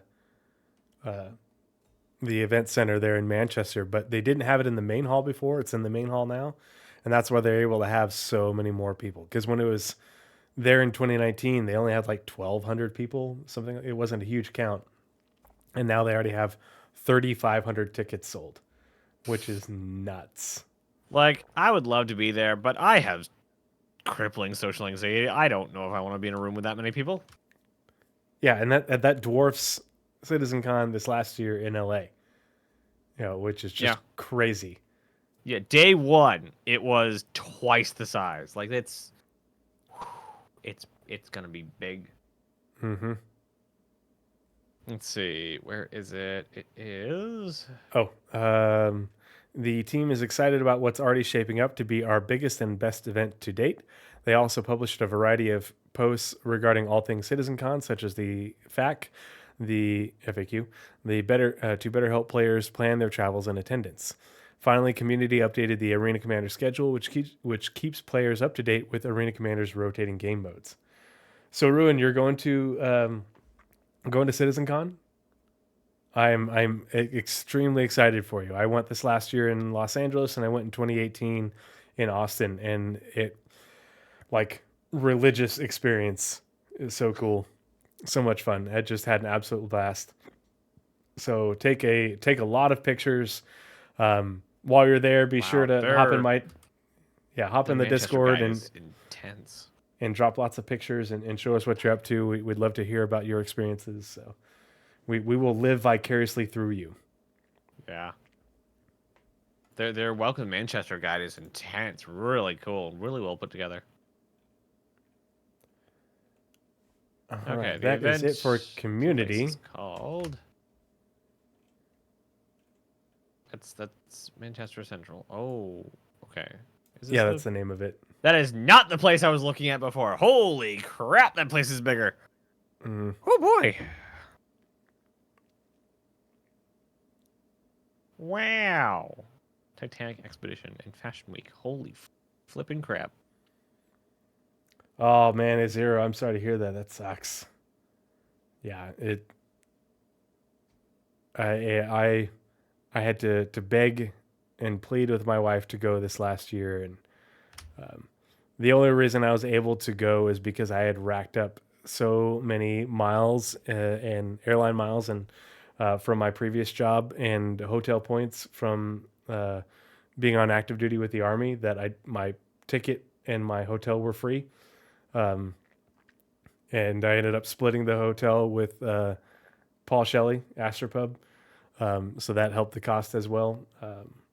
But yeah, otherwise I would not have been able to afford to go. Yeah. But I was desperate to go again. This building didn't exist last time I looked at the map. Apparently it did. I just was looking at the wrong website. for the building. So it is literally 3 blocks from their office. Yeah, it's super close. Yeah. Next to a Oh, river, man. next to a station. Like, there will be tours of the mocap studio. I guarantee it. What I wouldn't give to see that. Wow, man, it's just in a super cool location. I really hate that I have to miss this one. Ooh, man, the design of the entire area, because this area that they're in is being designed as a new age kind of place to live and work. Like, this Yeah. area is being designed, much like the area they're in Germany, is being designed for modern society. This place is being redesigned. It was an older industrial area. That's why we have the the rail yard next by. What was it, the like carpentry something or other nearby? Factory International. But basically, the building they're using as the mocap studio was an old industrial revolution type building. And so this entire area is being redesigned and prettied up, and just it looks so good. And there's trains and metro and just a whole bunch of good planning done. It is amazing. Anyway. Okay. Core gameplay. This is Naz reads the long one. Last month, the gameplay feature team successfully passed the go, no-go gate for procedural recoil, new scopes, dynamic crosshair, and reload animations. Further fixing is currently ongoing for these deliverables. So they're done. They're in for 323. So relevant teams are still doing fixes and polishing until they are cut off. Progress was also made on ammo repooling, including network optimization and bug fixing. The loot UI was also updated to support the way ammo is repooled, while reloading animations now play at the current time following the rummage animation. Cool. Work continued. Work continued on the pre-production for base building. Pre-production. I can't stress this enough. They only just started. Like, pre-production basically means some concept artist sitting in a room with a designer looking at the ceiling thinking, oh, that'd be cool. Yeah, they're We are planning it not out. getting base building this year. Like, base building is pre when we saw building interiors. We haven't even made it to the design brief ISC for base building. We have like 6 months till we can even have that. It's not being worked on. It's in pre-production. I don't know how so many people missed that it was going to start being a thing as of Q1 this year. But a lot of people missed it. With gameplay features working closely with art, design to refine requirements and define metrics. They don't even know what they're doing yet. They have no idea the size of buildings or like hallways or what the crap they're doing. Or like what ships build what buildings or furniture, what the heck? Or requirements. What does a base need to do? Like, basic stuff.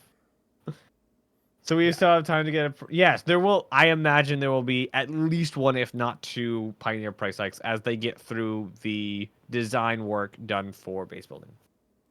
There'll be the design finish price hike for the Pioneer, and then there'll be there might be 3: design finish, Pioneer being art complete, and then a release of the Pioneer and base building. So there could be 3. That's why everyone should have bought them in concept.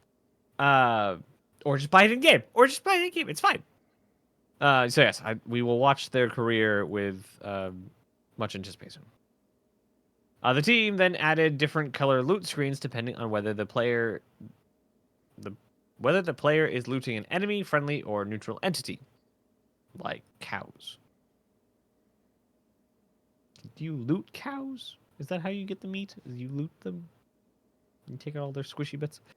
They also added a button to go from the inventory to loot screen and a pop-up window when an item swap can't be performed. Neat. Though I hope it's a quick.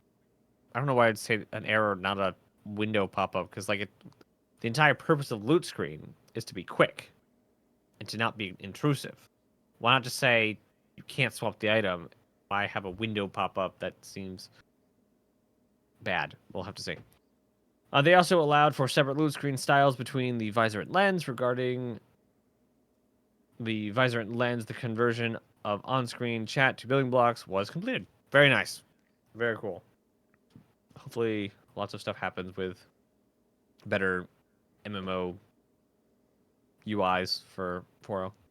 Now that we have all the Squadron stuff moved over. The team then converted more markers to the new system, including navigation, ship, player, party member, missions, and landing pads. A lot of those are already in 323 PTU, and they look so good. Yeah, Markers look so good. It is a much more aesthetically pleasing system. I did not know that, like... Bot! Kill it! Kill with fire. I didn't know Run. markers for ships and things could take me off guard so well. Oh god, there's two of them. We're being invaded. Ban. But yeah, they're different colors now. They're different shapes. They're actually 3D. Really cool. Let's see. For EVA, the devs unblocked animation content to support weapon customization and two-handed carry to work with the new EVA system. So you can now customize your weapon and carry stuff in EVA.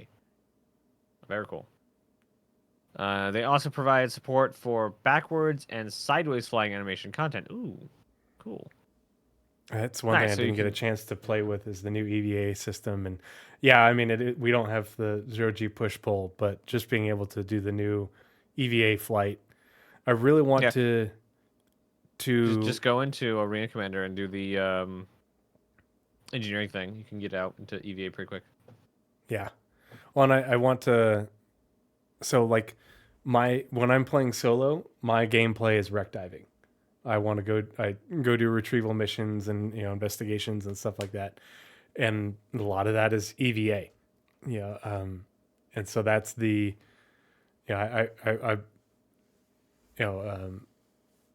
that's why I'm really into all the breaching stuff, because whether you're doing it on the surface of a planet or doing it in space, a derelict somewhere, being able to do all the breaching stuff and do all the either doing it by EVA or having to do it via like mantling and oh gosh, what's the word for platforming, essentially.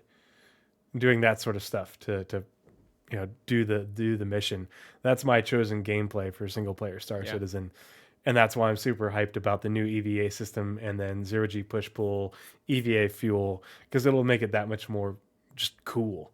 Make the new traversal system entirely. Yeah. I mean, it'd be super cool, like rocking up on a wreck, and then like getting inside of it, doing like a cursory run through and saying, "Hey, there's enough here to boot it up and get the gravity running," and then to be able to like have a broken up ship with gravity, even if like it's completely like got holes in it, you can still run the gravity. Yeah, run the gravity. Use that in order to salvage the cargo, and throw it in the back of my cutter, or do whatever else I'm doing. Turn on the power so I don't, in order to unlock the components so I can pull them out that way. That sounds really cool. All those mechanics are going to make all of that gameplay so much more in depth and more cinematic and immersive. Yeah, it's one of those systems that there's no real direct system for it. Unlike bounty hunting, where there's a gameplay like system tied to it, but it also is encompassed with like crimes and networking and exploration and all that. Salvage is like one of those things that like it just requires everything else to happen, and then it happens just because everything else happens. It's not like a specific thing, which is interesting. Yeah, and there are supposed to be what'd they call them? It was in the brochure for the Vulture, the salvage charges. I forget what they called them. I'm unsure. Yeah, the mechanic that they have for breaking up ship hulls is not what they They wanted to have more depth, but this is just the beam version of getting the mechanic in, and then they will add more nuance to it later. But this is just so they could allow ships to have more functionality and to do something until we get Maelstrom in to allow for realistic deformation of ship structure. But yeah. Sorry, please continue. Yes. Much excited. They also provide support for backwards, sideways, and flying animations. EVA thruster packs now relate correctly on the layer or to the layer of equipment players are wearing, meaning the effects come from the thrusters, nozzles on armor pieces, or backpacks instead of the undersuit. Nice. This is a prerequisite for actually getting EVA jetpacks. Eventually, we will have to add an actual jetpack for EVA, which again, I really like the idea of. Let's see. Improvements were made to how shop items are highlighted when players look at them, and the position of AR cards was updated to account for mannequins and vehicle based on design's feedback. Thank you so much. You cannot buy the shirts off of mannequins wearing jackets. It's terrible. So hopefully this fixes that. Also, I really want bigger shops. Like, I almost every time I talk about shopping, I go back to this. If you go back to the original shopping concept art, so back in 2012 concept art, the Kasaba there is at least 4 times the size of the Kasaba we got with ArtCorp. And I want those bigger shopping experiences. Like, I would rather physically shop than use a screen. 100%. I want the screens to be bulk buying, and then if I'm going to shop for like clothing, to actually have to go and like look through all the things. I would love a system just to make stuff overly complicated, where the pants are hanging like they do, like they're normally in shops, and you actually like slide them over. In like Walmart size shops. Yes, that's what I want. But I would love a system where you actually like move stuff on a rack to like look at the different things instead of having them all face the player so you can actually see what they look like. I have no idea how you would make that an easily doable system in the game, other than VR would work. Except for just having it be able to be moved with just left click and hold and drag. I don't know.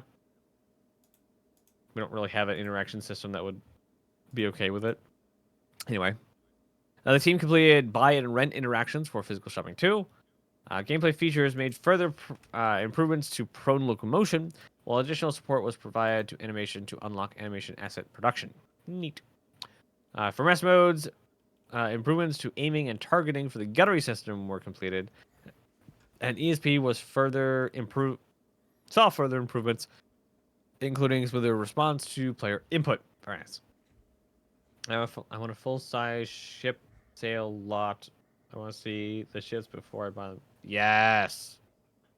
The thing I'm waiting for on that front is very specifically, there goes the name, junkyards. For buying used ships, used broken ships. Oh yeah, the salvage yards. They talked about those a while back. Mm-hmm. Yep. I don't know how many here, and if you haven't, you need to leave right now. Saw Firefly. The actual first episode, not the one that aired first because Fox is Fox. But the actual first episode of Firefly, you get a backstory on Mal picking out the Firefly. And where does he find it but a junkyard? And he spends like weeks trapped on that planet trying to get a mechanic to fix it before Wash comes on board and like, oh no, that's actually broken over there, and like you got that was Wash did something else. Wash. Kaylee showed up and like, oh yeah, you're oh that's right, the other mechanic and Kaylee were in the back. He was in the back of that. Yeah, and then she's like, oh your thing's broken over here and it's got that missing. It's like, you mechanic? I mean, I dabbled. Get back to work. You're hired. Yeah. I want that. I want that. like specifically, I want to be able to pick up a broken ship, have it towed to my hangar, or just some plot of land somewhere, and To get just the salvage title on a ship that was totaled that isn't really totaled, and you can actually just fix it. yep. And it's just like people do that in real life and be able to get the salvage title on a vehicle and then do the repairs, and it costs them a couple $1,000s to get a vehicle that's worth 10 times that much. Yeah. Oh man, could you imagine finding a crap banged up 600i? Mm-hmm. Like those must get trashed so much because they're luxury ships. Like the second they get like yellowed over time, like they're thrown out. Like they get one crash and they're done. Oh, that'd be so cool to get like just a banged up 600i and it's like the bones are still good. Like it's fine. Yeah, you just need the really expensive, or you could use not the expensive part. You get the stainless steel misc hull covering versus the white alloy whatever. Yeah. And I'd be completely fine with a stainless steel 600. That'd be fine. Mm-hmm. Oh, especially if it was the 600, not the 600i. That'd be so good. Anyway, removing tangenting again. Throughout March, development continued on the Resource Network. As part of this, electromagnetic emissions are now based on power consumption, and infrared emissions are now based on coolant and heat generation. Woot! Actual tied Yay. into things. We're actually getting heat gameplay, heat and cooling, finally. And, Yeah, and EM and IR actually being tied to stuff. Like, actually tied to things, not approximated. Mm-hmm. So, like, every unit of energy, was it? Well, Power and this that is is- used is generating EM. Every Yeah. unit of heat is generating IR. Yeah, this is a huge part of stealth, but this is also a huge part of if you are driving your car and you have it floored the entire time, you're going to shorten the life of your components of your car and your life of your car. If you're constantly flying it like you stole it, your ship is going to wear down. It's going to require more maintenance because you are generating heat, and the heat is one of the things that will wear down your components, along with excess use. Yes, you're always the cynic. Single tag, there's no money for CIG in finding free usable ships. That's already gonna be a thing, though, and you can already do it. The problem currently is it's just we don't have the system for ownership yet. Yeah, and Go to any outpost on any moon. There's ships there for you to take. Yep. And The difference is just buying and like ships is not going to be the dominant part of their funding model in the future. For more on that, look in the backlog of Pathfinders episodes. Yeah. And heck, if that's like the argument, why can we buy games and ships? Or buy ships. Wow, I completely reversed. Buy ships in game. That's technically free. Like I'm spending $0 more to get an 890. Sure, I'm playing the game, but it's still gameplay. Either way, if I find it in a junkyard or buy it from a in-game car lot, like there's no difference as far as monetary wise. In fact, buying an 890 by buying it is actually more expensive because it's more time on their servers.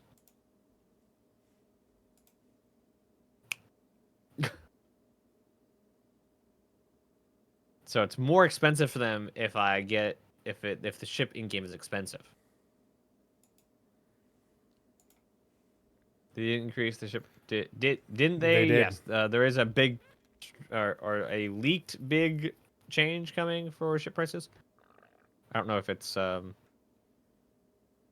actually talked about by CIG yet. Yeah, it's not First, official. going to take some time. It's better for everyone if you just get out your wallet.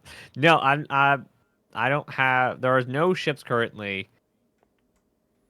that I will be buying in the foreseeable future. Obviously, new ships are a thing.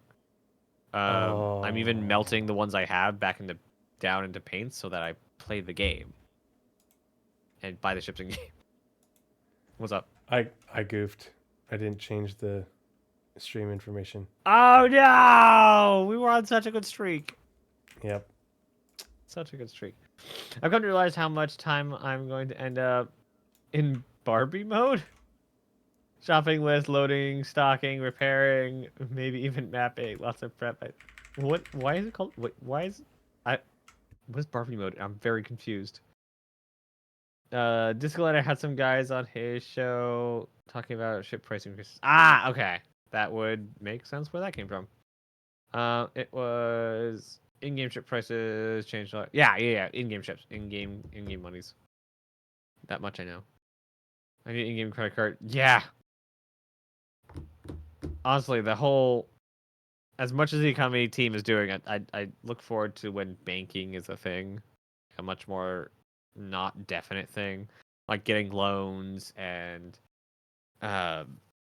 what's the other thing? Physical currency that you can. So ATMs will be able to give you physical currency, and physical currency is actually what a lot of the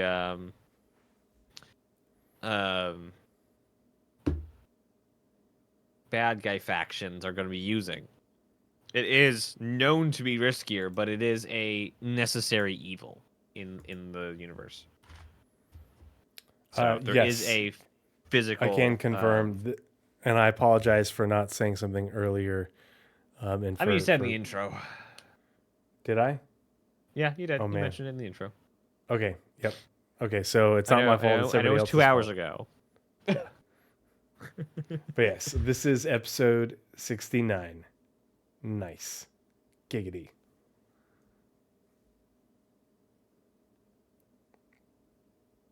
Imagine having 3 million in Oh man. on the ship saved and losing it to pirates or a ship lost. Yeah, can I hide my in-game currency underneath the mattress of my my captain's bed? Yeah, can you hide it underneath think the that'd mattress be- that deforms? That would be so funny. Like, because criminal organizations have to deal in physical currency. Imagine just having a ship like the Spanish sailing ships back in the day where they're just full the of galleons. gold. Yeah. Yeah, just like, and these like krakens are just flying around just full of gold, just full of credit. It's just like, is it the best idea? It's like it's gonna turn people into pirates for sure. Going after, I mean, like anti-pirates, which anti-pirates are actually pirates. It's hilarious if you actually go look at the real life lore of pirates. Pirates were paid for mercenaries to go take out Privateers. other country ships. Privateers, pirates. It's great. It's all great. Yeah. But then you privateering had- is government sanctioned piracy. That's all it is. It's piracy. Yeah, but the second you privateer someone, Yeah. like, they're not going to stay within the lines. There's no way they're staying within the lines. It's this country saying it's legal for you to do it, and this country's like, well, wait a minute, hold on. But like, as long as news doesn't get back of them coloring outside the lines, they're coloring outside the lines instantaneously. Like, hey, Britain, British, like, we are hiring you to go attack French ships. Like, if they see a Spanish ship, they're taking Sacre the Spanish bleu.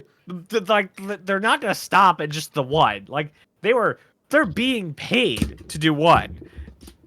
That's just bonus if they find a French ship. Mm-hmm. Gosh dang it, my stupid thing. Back to core gameplay. We need to keep moving. This is a long section. You've got Yeah, a it lot is. to read there, buddy. And my pop filters being all sorts of not okay. I don't know what mechanism this thing uses, but it's not good. Nor does it, like, actually want to stay in places I put it. Not helpful. Hit my mouse. Let's see. The team also improved various debugging tools, or debug tools, fixed bugs, and supported the ongoing testing of experimental modes on Arena Commander Mode 3. Is that what it says? Supported the ongoing testing of an experimental Arena Commander mode. Oh, it might have hit the keyboard. Okay. A temporary solution for ship hull penetration was added until Maelstrom is ready to support physical ship armor. Interesting. So it's so far out there, they're doing even more temporary solutions. Interesting. Quote from gameplay feature: the system is subject to change as development and testing progresses, but currently all projectiles can deplete armor health. However, only ballistic weapons can penetrate the hull and damage internal components. Gameplay feature. Very interesting. So if you want to have components, you have to run ballistics.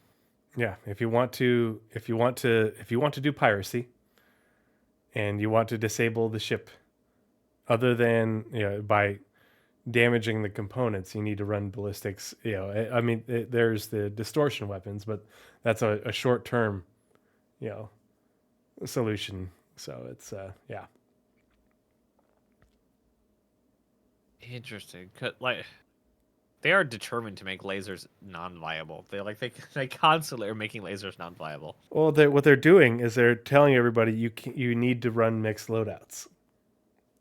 It's it's basically the reason why But so many of the bullets are ships expensive and they run out so fast. Yeah, so you use your lasers to deplete shields and keep their shields down, and then you do short bursts of bullets. Like when people complain, "Oh, that's only 45 seconds of trigger time." I'm like, 45 seconds?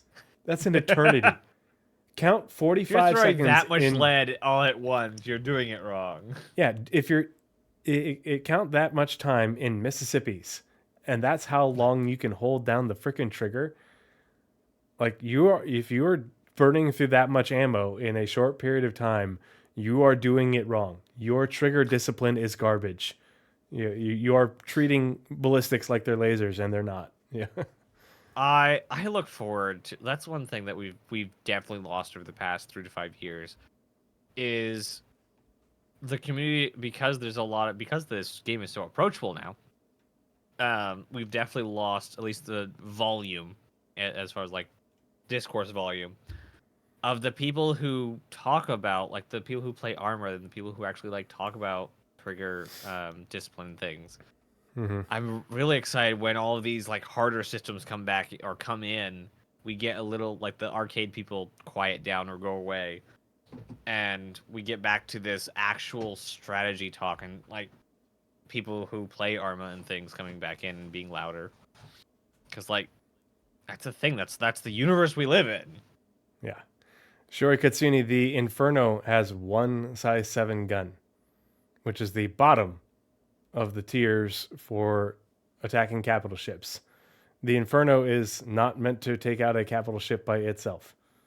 You're supposed to be It's supposed to be a wing of them. a wing of with Infernos. support. Yeah. Like, you're supposed to have. It's supposed to be a wing plus probably a Tally Eclipse. Obviously, you could run with a Polaris. Yeah, I think that would be a very interesting cap hunting thing. A wing of Infernos and a Polaris. I think the only size 6s are on the 600, right? Doesn't it have size 6s? Or are they 5s? I don't think so. I think they're 5s. Yeah. Okay. Yeah, they are 5s, yeah. I don't think For there life support, are any 6s in game that I'm aware of.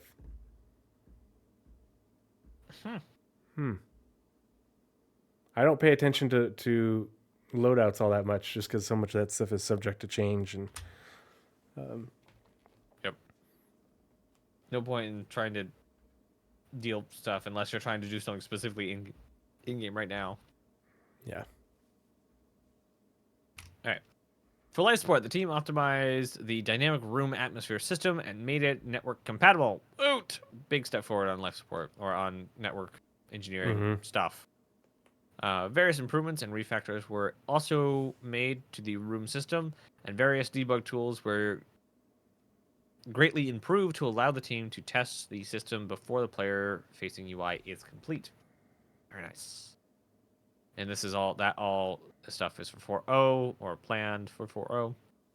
For transit, the team's primary focus in March was supporting cargo elevators and instance hangars alongside general refactoring.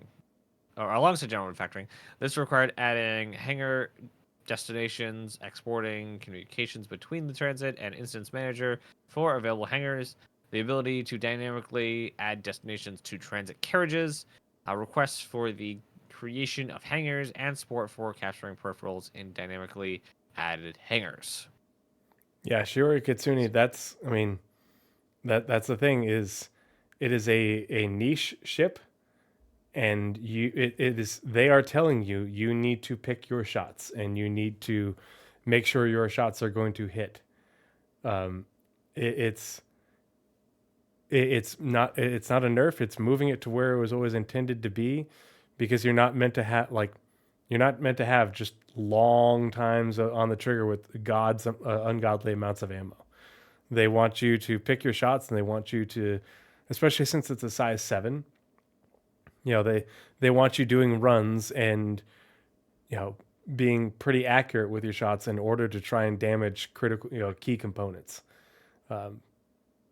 So it's pushing it towards where they want it to be in game, and away from where it is right now. Yeah, the amount of trigger time that we've had, is not realistic when it comes to ballistics. It's just insane, the amount of ammo. And I hear people complaining about it. I'm like, I was just flying my Vanguard the other day with all ballistics, with 100 some odd rounds, and I made it through all, like all three missions of Overdrive Initiative, and had multiple kills myself before running out of ammo. I'm like, what are you doing? If you're burning through, it quick burst. Like I'm a machine gunner by trade. Like it says 0311, that's my original MOS, 0311 which is rifleman. The other primary MOS I had was machine gunner, 0331. So I'm very good at trigger discipline.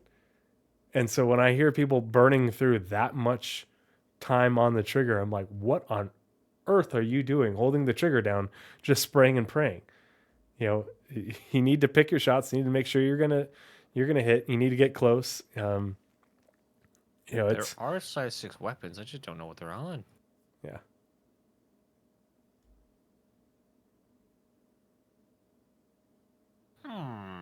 Very interesting. Yeah, having maximum fun.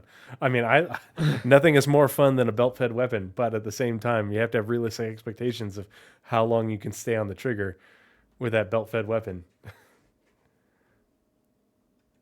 It was Okay. fun but overpowered. That's the balance I'm trying to find. Is something that's fun but also not broken. Mm-hmm. And we have a long way to go till the game is in that point, especially combat. Hopefully, we'll be getting there somewhere soon with salvage. Once complete, the team moved on to planning the architecture. Nope. Planning and architecting a refactor of the whole transit system to prepare for the future. So that is very interesting. These two paragraphs combined. One, they did a bunch of band-aid fixes to support instance hangars, and like, hey, we need more of a refactor. So refactoring the entire transit system For server meshing. So server meshing, and I imagine also for a greater number of locations and actual transit maps, not just point A to point B. Yeah, like we were talking about last week with the space stations getting bigger. Yeah. I mean, if you go to Babbage, I have like an image where I looked down at Babbage, like I zoomed out real far, or I flew up into the sky with a ship, and I took a screenshot and then traced out where all the lines go. I imagine, one, they don't want to have to build the entire transit system all at one time. They want to have it modular so they can add as they go. But also, building interiors is going to make that a lot faster, so they need... Plus, building interiors in the video, the ISC for building interiors, there are more stops than main stops. They used ArtCorp as the example. Maybe in building interiors, they decide that, there should be this other sub-transit hub just randomly over to the side, this kind of community transit hub. So the big lines we see are only the main ones. There could be second layer transit as well. Yeah. So they definitely need a much more robust system for that. Alrighty. For radar and scanning, the team updated radar zone queries to use the new zone query time slice tech to improve performance. Yay, scanning. I'm so excited for mapping. And like cartography is really one of the things I actually enjoy doing when it comes to exploration gameplay. I don't much like the random go to POI and see what there is, because that's just loot box roulette. But I do love actually cartography. Taking a swath of space, whether it's planet or just a void, and just in a very specific line, very procedurally, going through and mapping it. Is it brain numbing? Yes. Do I enjoy it? Also, yes. Support was also provided for the item port editor tool with a refactor of the default item loadout, including defining them directly in the item port parameters within the item port container in data core.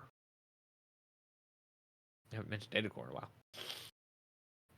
Additionally, the team supported the restoration of several core analytics and the reporting of additional key information to better understand player activity across the game. For Arena Commander, focus was on closing out deliverables for Alpha 323, most notably custom custom lobbies and the initial selection of custom settings. And eventually Forge, right? I wonder how realistic do you think it would be that eventually we get a Arena Commander Forge? I don't think it's outside the realm of possibilities. I think it's just one of those things. I would see that as a post 1.0. Oh, for sure. Yeah. Absolutely. But like I like the idea because like modding support and the whole being able to submit ships to the game and have them show up in in-game markets is not going to be a thing. It's just not going to be a thing. It was in the original Kickstarter. That's not happening. They're not. The mods will not, like, people cannot build mods and then have it validated into the core gameplay of Star Citizen. It's not going to happen. So to get anywhere close to that, very much player, what's the content creation? It, other than videos and talking videos, like, so cinematics and talking videos, and obviously the base building sort of thing, but that's gonna be very confined as far as I know. Having a Forge clone for Star Citizen stuff would just be so. And they could start real small. They start real small. Just give us like a assortment of props, a couple of building techniques, specifically the like Good Doctor building technique. And like we just give us mechanics that we can build in. Give us like ship spawns and player spawns. Everything will be delivered, including my beloved dedicated servers. Oh, okay. Pat, go home. All right. Let's see. Gameplay feature then continued to improve on the multi-crew experience by adding access selection. Now, rather than either having a multi-crew enabled or disabled, players can choose to enable the feature for friends or squad members only. Engineering refactored the team balance system, removing layers of complexity that they had experimented with for Alpha 321 and 322. The new system has a simple balance logic that prioritizes keeping squads together, with an exception in cases of extreme imbalance. A short delay has been added before balancing to allow for more players to connect. There's still so much. Let's see. The team also improved loadout definitions, allowing them to create and edit slots for different ammo types, including consumables and utility ammo. They also created a variant of the salvage and repair multi-tool with filled containers for use in engineering experimental modes.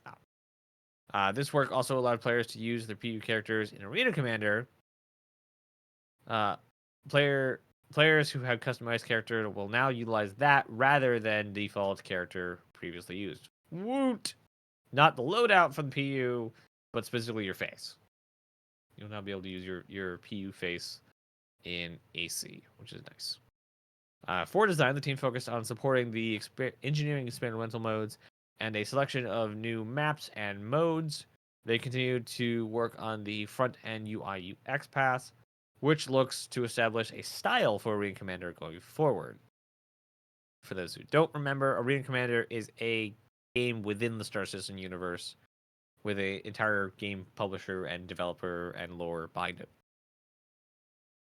So it having its own look is actually pretty on brand. And specifically its own look aside from the rest of Star Citizen. Finally, we're basically only halfway through.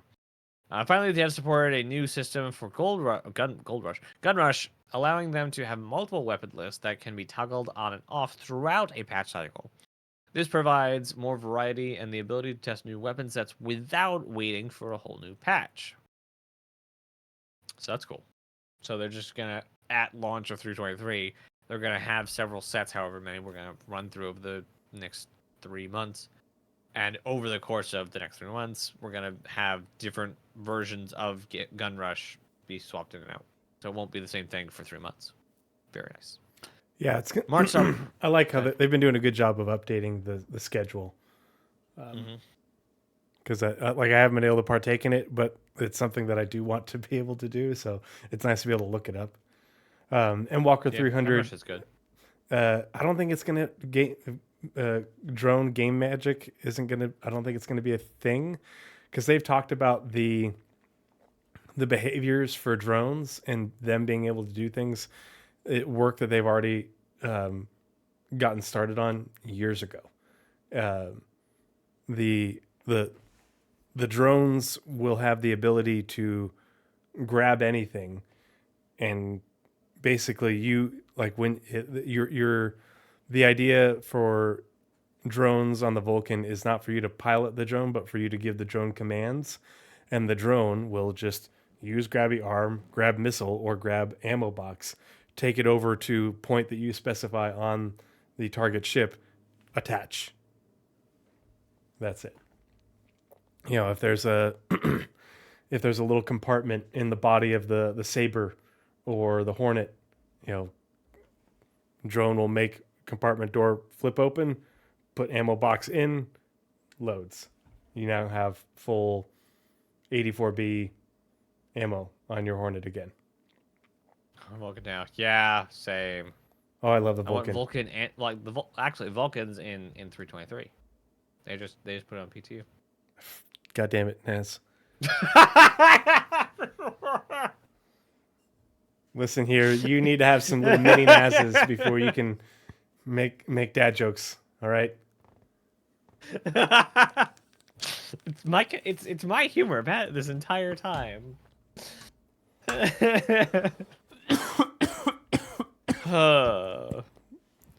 There's one very critical thing between me and mini Nazes. Someone who also wants mini Nazes. I want mini Nazes just for the novelty of it, but I can't. Yeah, that's not quite what I mean. What? What are you talking about, Naz? I'm saying someone who'd like to produce mini Nazes. Oh, yeah. No, I definitely can't help you with that. Not legally, anyway. Do it for science. No. Where? Dang it! What did you just leave off on? UI. Gun Rush. Oh, okay. Where? The one we're starting now is March Saw Progress. Okay, cool. I'm gonna open up the windows. That's some cool air in my office. Got it. March saw progress on the reputation-based hostility, with the team fixing several issues with the new reputation system. Changes were also made to the trespass behavior. Now, all factions will defend a trespass zone if it's owned by them. The factions with the appropriate settings will also be able to defend allied trespass zone. That's very cool! Man, it's like this game's coming together. Holy crap, that's awesome. actual like territory gameplay. That's great. Oh man. Let's see. For the Mobiglass, work continued on the redesigned contract manager.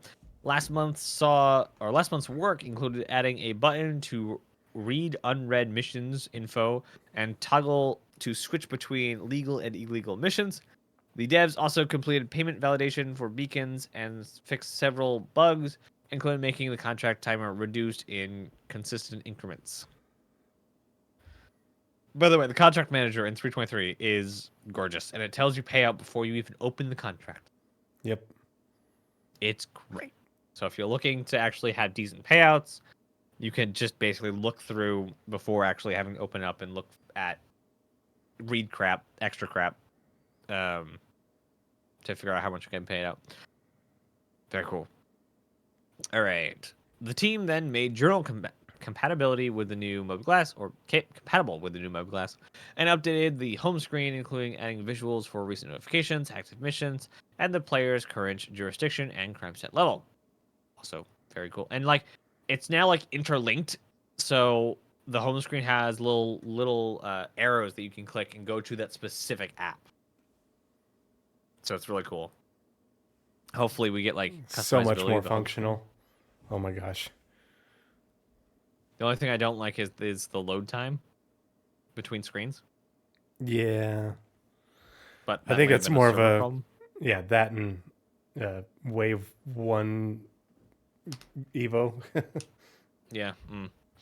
Support was also added for the legacy Comlink and MF or VMS Flash apps, and visual updates were made to the wallet and asset apps. Wonder how long Basically, they it'll need take to to patch in. remove those with the new cards based system. I don't think we'll be seeing it in the next patch. Well, Comlink, that depends on Benoit. Actually, all these actually are Benoit, because this is all MMO level stuff. This is all networking stuff, Mm-hmm. and this is Org 2.0 stuff. Like, I'm sure they could patch in front ends for these without adding functionality, but Yeah, they won't that have would the just be new. a facelift on. Yeah, I crap. wonder if they could do the facelift. Take the old app, bring it into the new card system, and then make the new app later. That way, I think they it's could not do running that. on Flash and it's more performant. But I don't know if that would be too much work. But I imagine they could. I just Yeah. a matter of priority, because like they've done it to every other system. Like the VMA is in there, mm-hmm.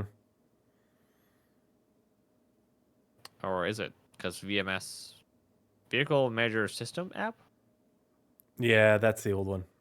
Yeah, I think they meant VMA So because A is right next to S. But maybe. So I guess the VMA is not in there. I don't know. I wondered if they just ran out of time to convert it, or they needed to like do some updates to it specifically because it's not in Squadron, so they didn't have the assets ready. For missions, gameplay feature provided a new data structure to mission design, so they could start setting up hauling missions.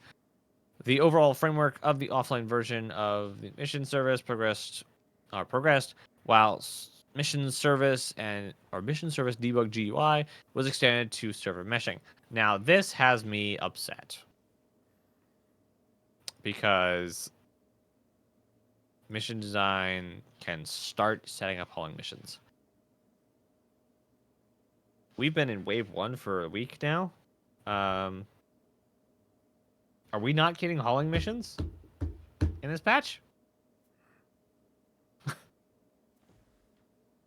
Like, they only just got the ability to set up hauling missions this last month? I can't imagine they want to shove out a new set of missions that they have not been learned on. to be fair, they did do some work on hauling missions before, but this is applying it to the new data structure. Okay.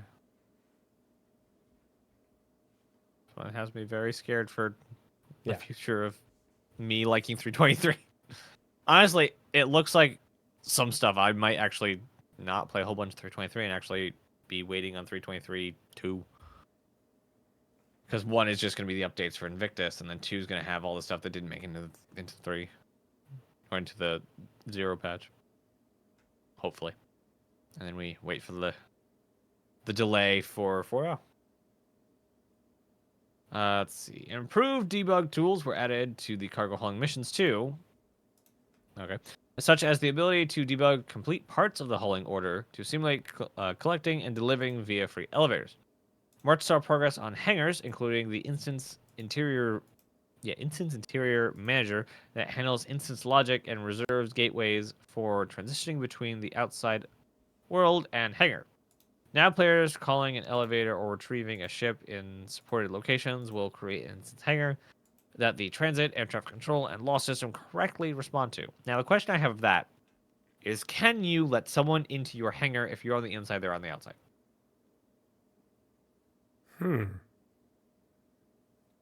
That is a good question. Like say, oh, I'm in my hangar. And then like, oh, let me call up ATC and then open the hangar. Like, do you have, because currently you have to be in a ship to call ATC. Mm-hmm. And is it considered trespass? Like, do you still get that parking violation if your friend party invites you and have you come into their hangar? Yeah. Specifically persistent hangars. Yeah. How much authority do you have over your instanced Well, so a persistent hanger can be instanced, but all hangars are instanced. Yes. So, how much authority do you have on it for, like, if you're, hey, you do want to set up a party in your capital size hangar and, have people come land there, can you open up, can you walk, can you press the garage door opener button to let, because that should be where you, like, what's the word? Stage. That should be where you stage your escapades for the day. So you should, like, okay, you're gonna bring this, and like, if you have a capital size hangar, you can have an entire fleet come in and start staging. Yeah, or I mean, you could, if you're, can you use your hangar for org operations? Like, oh, okay, hey, we'll just go land back at Microtech. That's where my home base is. You can land in my hangar. We'll repair and rearm you there, rather than having to get a rented hangar. I need to find a really big org, maybe Loken. Maybe we can get Loken to do this. FPS battles inside a hangar. So we, like, with build Nerf a whole guns. arena inside. Ooh, that's even better because ours is zone, yeah. But we take boxes and, like, we build a whole, like, little arena inside of a hangar. Oh my gosh, my son loves it when I make blanket forts with the couch cushions. Daddy, build fort, tunnel, make tunnel. It's like, We buddy, got it is way too 10 into minutes it. before bedtime. Sometimes we, like, converted, like, several rooms into a single fort. It was great. Mm-hmm. Or we're always finding ways to, like, pin blankets up in different ways. Mm-hmm. Yes. Oh, the good old days. All right, please continue. Yes. All right. With Improvements. We can do that. Oh yeah.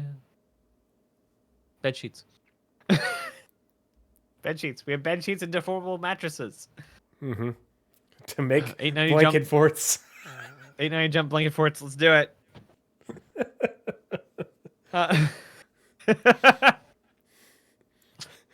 Admiral Bishop goes down to the hangar of the Kurgari Bengal carrier, and all the mattresses have been pulled in from the berthings into the middle of the hangar to make a big old blanket fort, or a series of blanket forts that they're using to have a Nerf war with. Or even we are better, trying to conduct combat operations, and you guys are making blanket forts. I swear to God, I'm going to vent the atmosphere and suck all your blankets and mattresses, and you can sleep on the floor. or even better, it's a blanket fort competition. They're all being judged on their blanket forts. Oh man. Anyway, improvements were also made to the freight elevator kiosk, including the layout, branding, tooltip, delivery screen, and platform handling. Like shipping and handling. Do you have to pay the platform a toll to have your stuff handled? The devs are currently integrating the kiosk with the personal inventory framework. The item bank is now functional and correctly uses the storage locker and updated delivery selection logic. And improvements were made to the warehouse system to support missions too. It sounds like all this makes the hangar and cargo inventory stuff sound like it's still going to make it into 323. Yeah.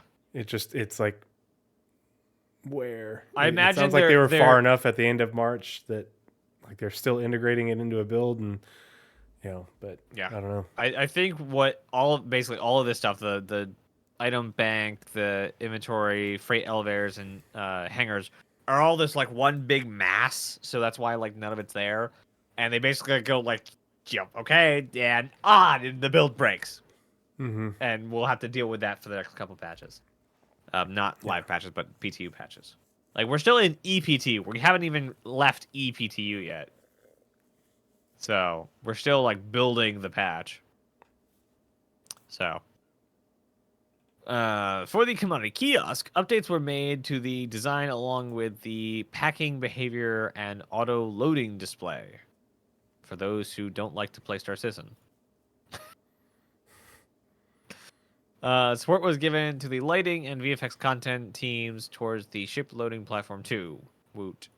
There we go. I'm going to go for a restroom break and get some more liquids because that was a lot of stuff.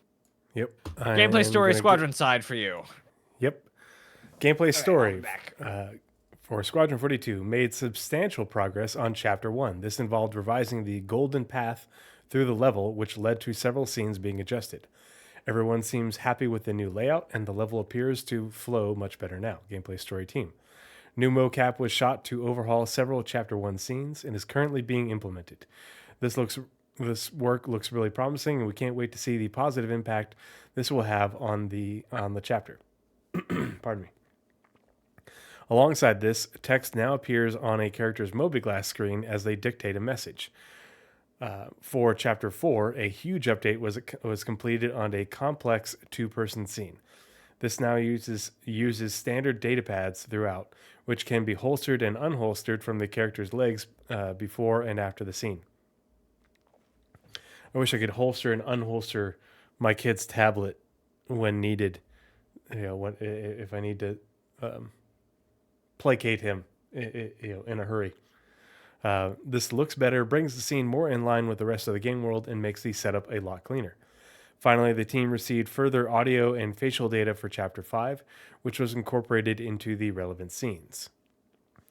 And now we are going back to the economy, which is on the PU over here.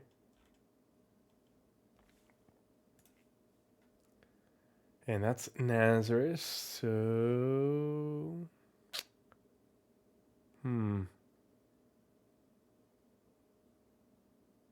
Should I just get started? Should I read the economy stuff, guys? This is kind of interesting, so I want to wait for Nazeris. Not kind of interesting, it is really interesting. Because this is the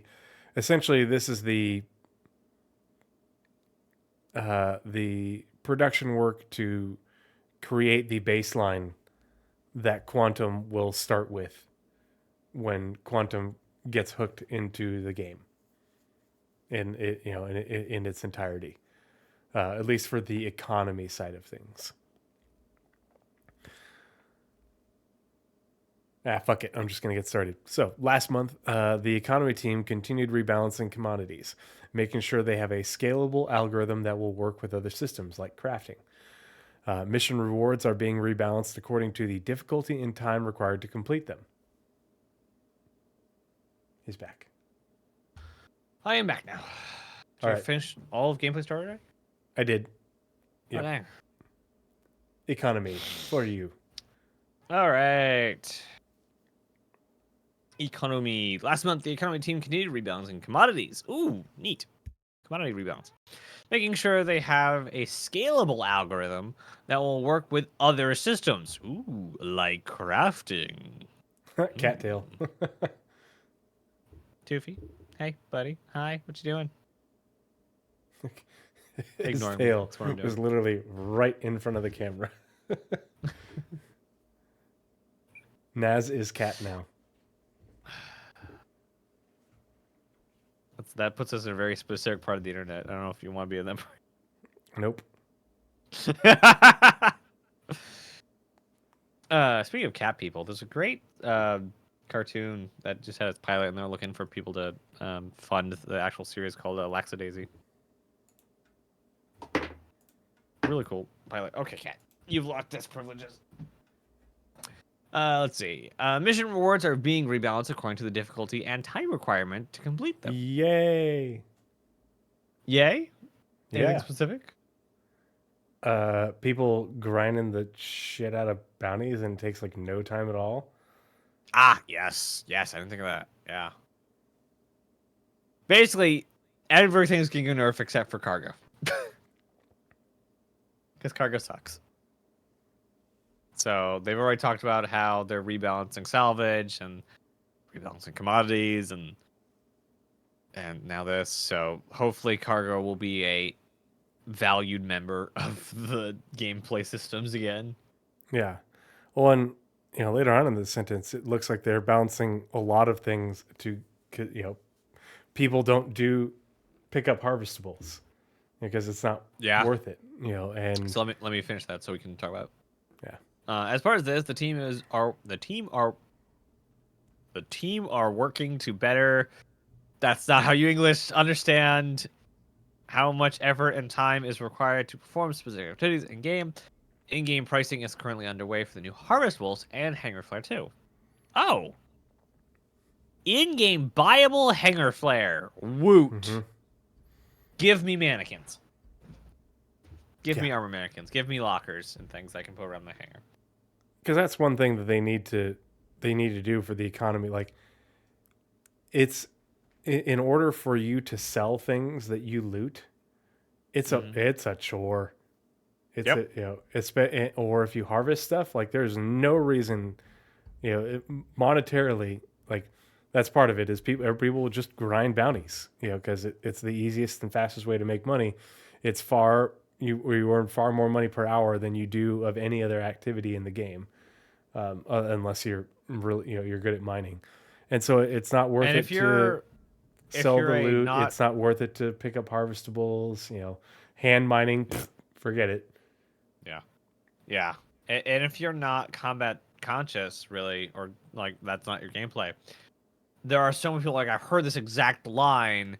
I'm just gonna go grind salvage, even though I don't like it, just because the payout's so high. Mm-hmm. Yep. So it was the most money maker for you. There's a ton of people who just own not vultures because it just prints money. Yeah.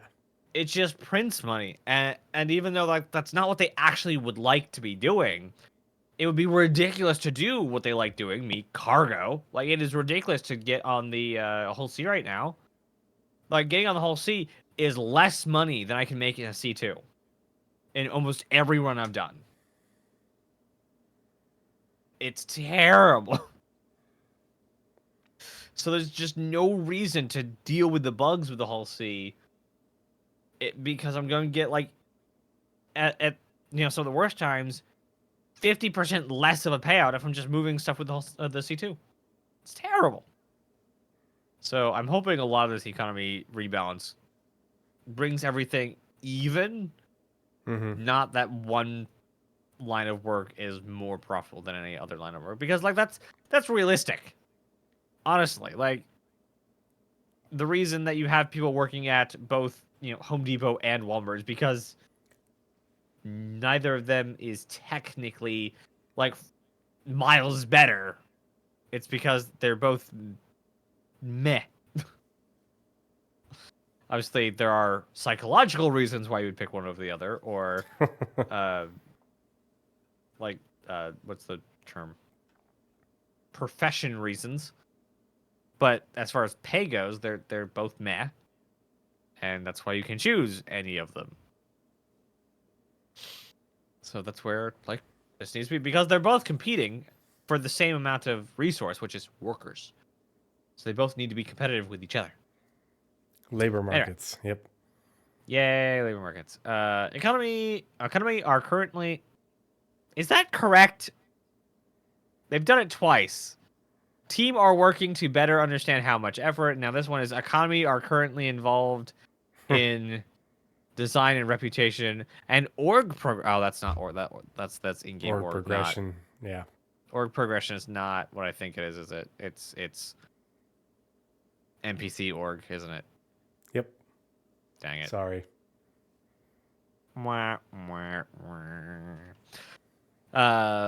Reputation, org progression, and are starting. Doesn't sound right. And are starting to balance the time and cost of auto-loading freight elevators. They also provide support for cargo missions. Woot. Again, I think we're gonna get like a point. I think we might end up getting like a 0.5. Because there's like a lot of like, 3.23.5. 0.5? Yeah, because when there's like a ton of stuff, they'll just call it a 0.5 instead of going iterating to 5. They've done it at least once or twice before. Basically, with a lot of stuff they were planning to put into 323, and they just couldn't get it in. But there's a lot of stuff they'll just say, well, instead of going 323.1, 323.2, and going all the way up to 5, they'll just 323.1 while they work on the stuff for 323.5, basically everything that's not going into 4.0, and then once they're at the point where they're getting ready to break off to 4.0, they'll shove out the 0.5, and we'll just have all the stuff that's not in 4.0. I don't recall that, but yeah, it's just .x patches. Yeah, I mean, but there's a lot of stuff that here that's like just maybe not getting at 317.5. But they had 317, 1, 2, 3. Yeah, it was a series of 317 patches. It wasn't a just 323 then 323.5. They do things sequentially. Last sentence. Come on, let's keep going. Nope, it went. Wait, what? Oh, it goes that way. Oh, yeah, it was 4th, then 5. Yep. All right, last sentence. Finally, a comprehensive list of all intended resources, transformers, and SIGs were created to help ensure the economy is stable for the long haul, which is a lot of prerequisite for resource management. Part of the crew, part of the man. Part of the crew, part of the ship. Thank you so much for the follow. Sounding with a pencil. Thank you for the support. Thanks for coming and hanging out. Yeah, that is a. That's a name. This is a big time quantum thing, because this is getting a list of all the places where resources will be gathered and what resources those are. And then when they say transformers, that is places where you take a raw resource and you take it to a refinery and it turns into something else. You take stuff from that refinery and you take it to a factory and it turns it into something else. Those are transformers. And sinks, which would be money sinks. Things like your hangar fees, your insurance for your ship. So I've done it only once. Health insurance for your player. So in 3.3, they went from 3.30 to 3.35.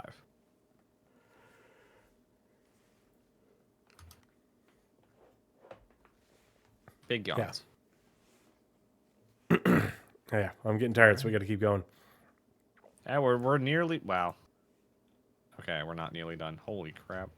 All right, graphics, VFX, and programming, and Planet Tech, and that's all. It's shared. Yes, for the moment. Yeah. V5. Talk about V5. Yeah. What are they doing? What are they adding? Throughout March, much of so for graphics, VFX programming, and Planet Tech. Throughout March, much of the department's focus was on bug fixing the various deliverables for Alpha 323. Performance scaling options were added to the water simulation to ensure it can scale to all hardware, and it's looking really good. I've been seeing people's clips.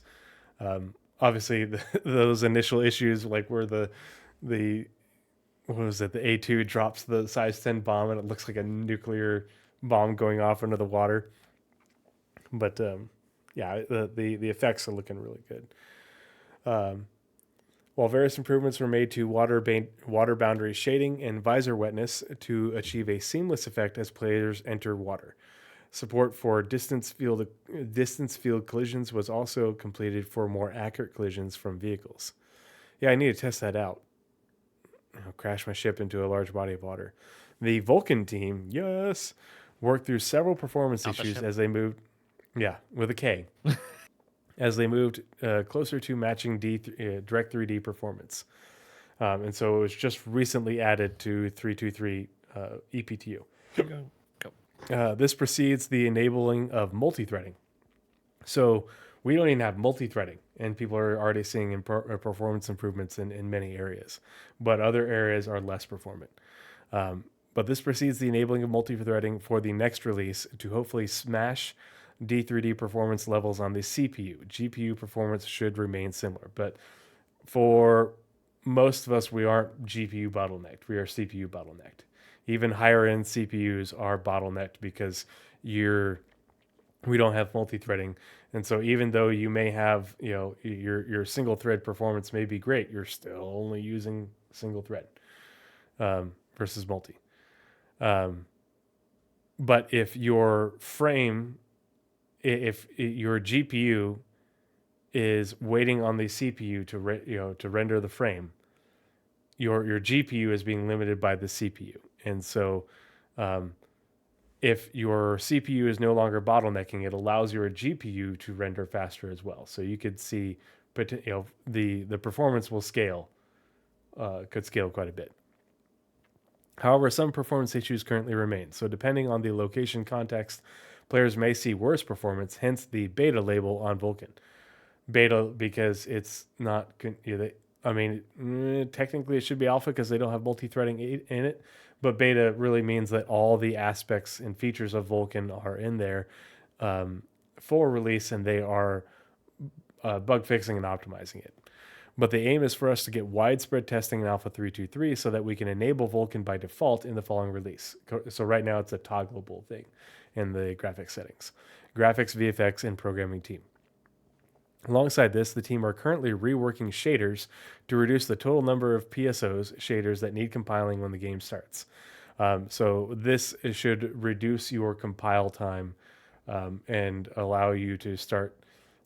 If you've noticed when you load the game for the first time, your performance is a lot less initially because you're compiling all those shaders, and then it levels out over time.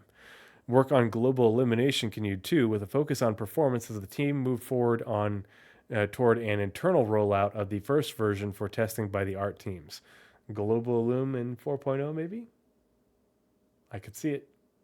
Yeah, that makes. But they're working on an internal release for the art teams right, in March.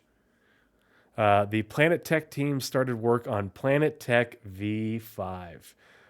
So this is what they were talking about at CitizenCon when they talked about the machine learning and other aspects to improve the fidelity and rate at which they can create planets.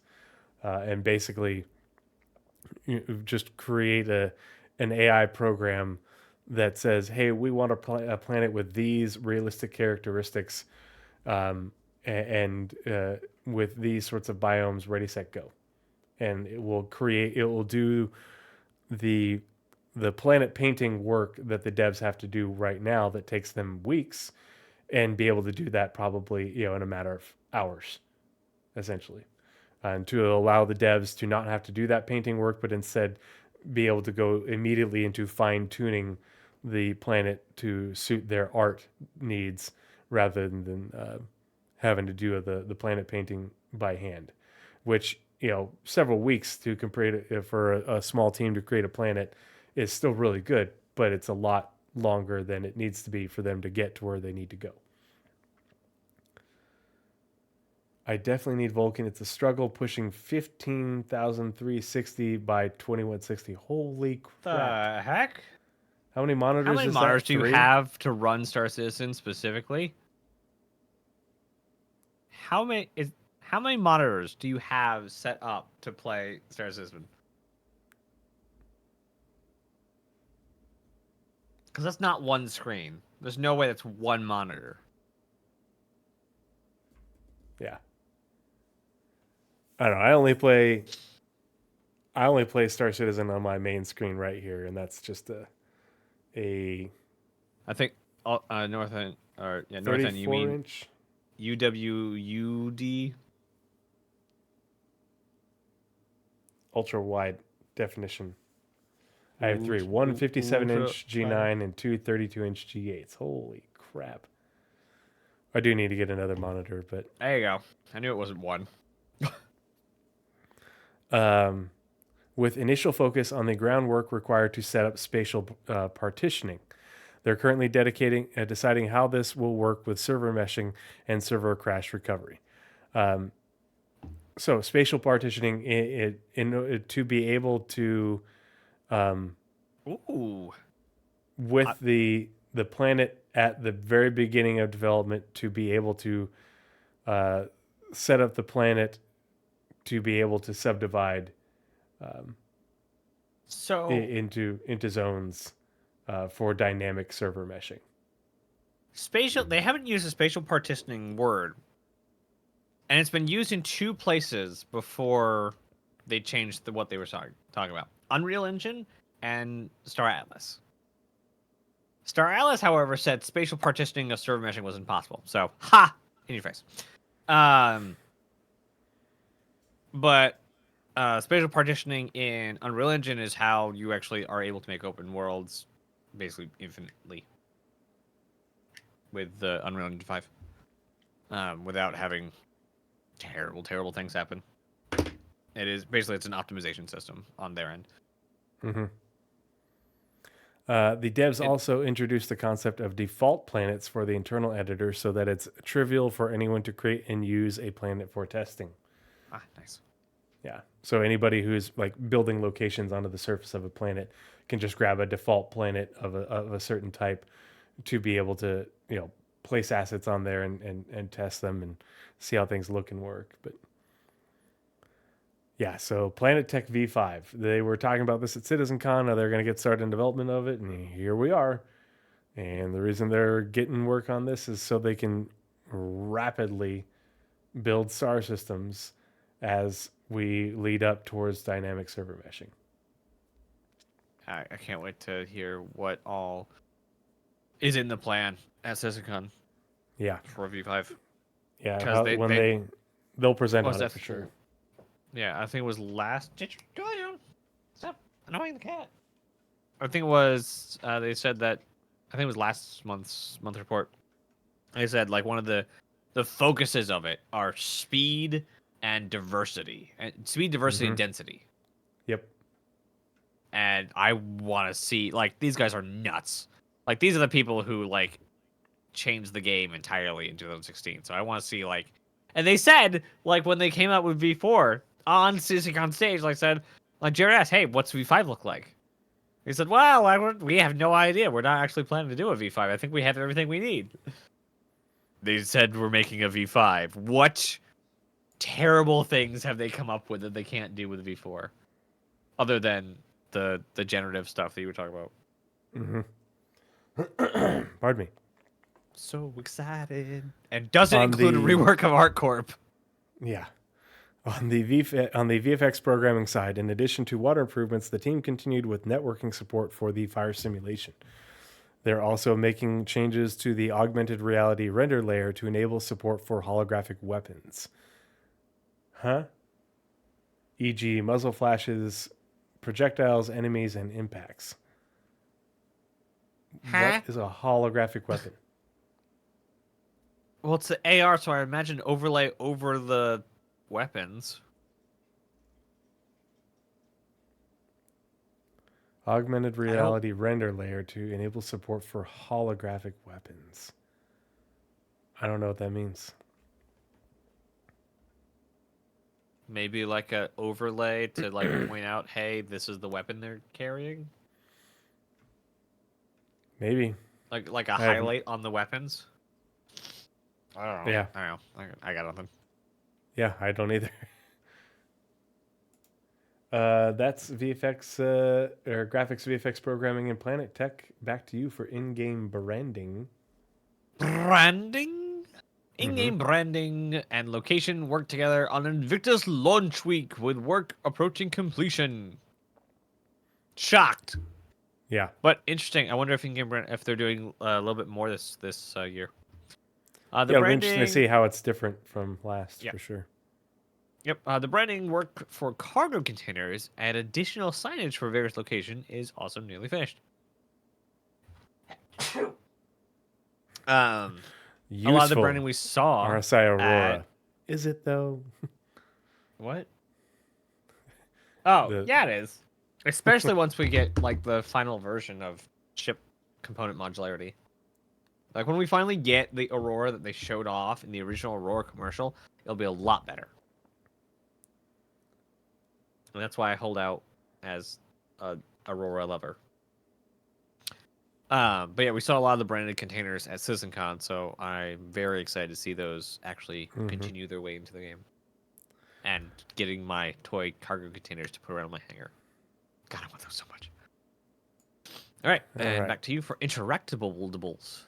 Interactables. PU. Last month, item banks, now called gear storage, were finished, including a heavily worn version for Grimhex. And I'm sure this is, we'll see this, but similar for Pyro as well. They were then placed around the verse for convenient access. And I think these look really cool. I like the way they came out. Explosive very Star containers Citizen. were, explosive containers were reworked and now replace static meshes in levels, so they will now explode if players shoot them. Yes. Woot! This is one of my favorite things to do is wait for an NPC to walk by an explosive container, and then I could just shoot you in the head, or for more dramatic effect. So I'm looking forward to seeing these go off. But I also it'll be really cool. I'm sure they'll give us a reason to have these containers. Like they'll contain something and or put them on your ship or whatever. But if to have them go off on your ship or to be able to set traps, like I really want to be able to set a trap with a mine, a tripwire mine that will also not only go off and blow someone up, but will also blow up these containers to blow up their friends nearby them. That'll be all sorts of cool things you could do with it. Pardon me. Endless possibilities. Can I shoot a grenade on a hip? I don't know. I know Not they're yet. working on that. They want that to be a thing, but I don't think that's a thing yet because they were trying to make it so that way it wouldn't block damage. But I think that they probably want to get to the point where, because if the grenade or magazine can block damage, that means that we can hit it. If we can hit it, hopefully we can trigger it to do the thing. But we'll see. Blizzrad, one of mine is turning around a corner, trying to shoot an NPC, missing, and killing us all in the process. Fire extinguisher Average recharge D&D party. cabinets. Yeah. I like how these are recharge cabinets. So if you use it, it empties, you take it back over, you fill it back up, and continue to use it.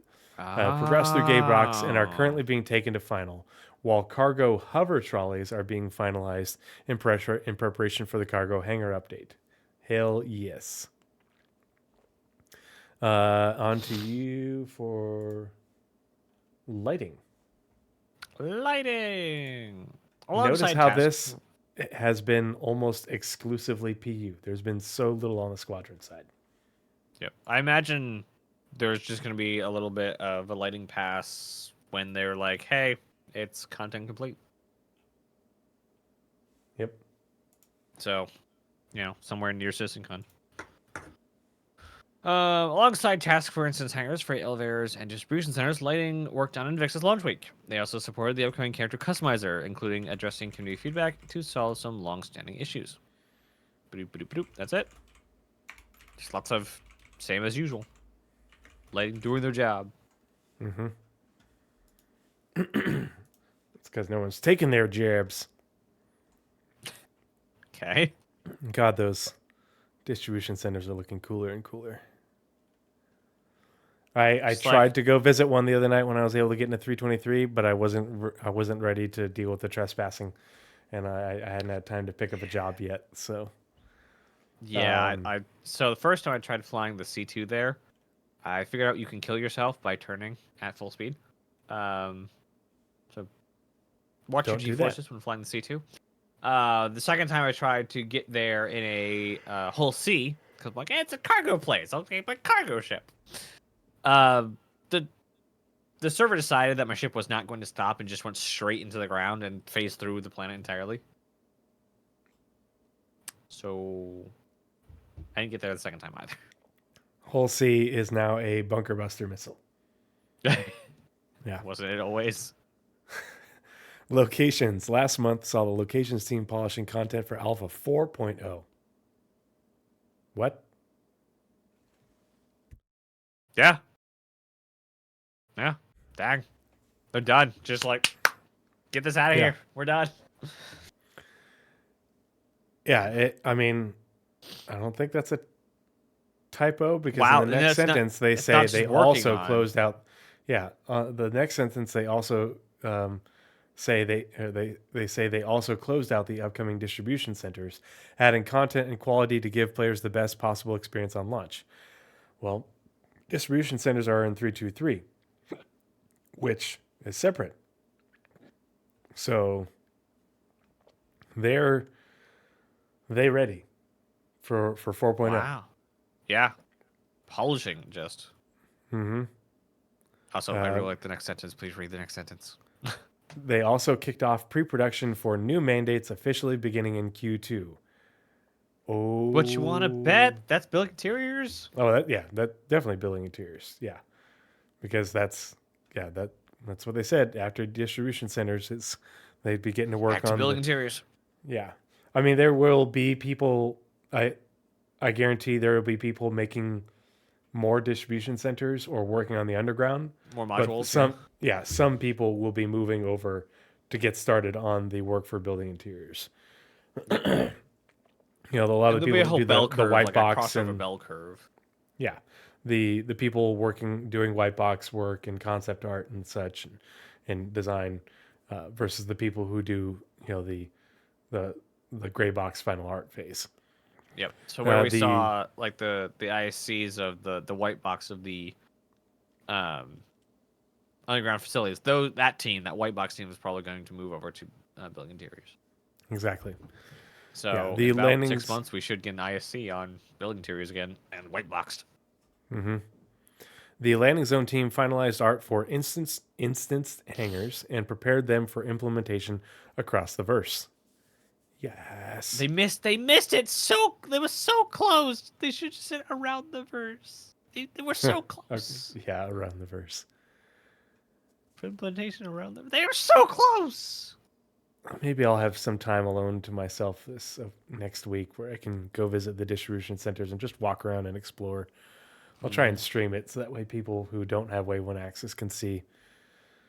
Back to you for mission design. Yep, and it's not a small one either. Last Good. month, the mission feature team was restructured, becoming the mission design team. It's the same. It's fine. Okay. Despite the name change, the team will continue to build scalable, modular content for the PU. Why the name change?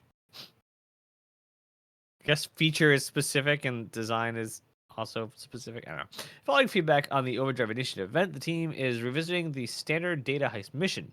Currently, these missions are locked to a single player, who then can share the mission with their friends, which causes a bottleneck for the missions and locations. In response, the team are trialing a change that will allow a singular version of the mission to be accepted by 4 players who will play together as contractors.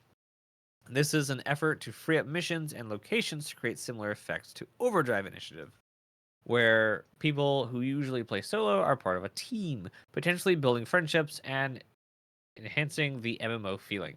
Finally! God. It took this to make them realize that that needs to be a thing. Well, I'm glad we're here. I'm glad we're here.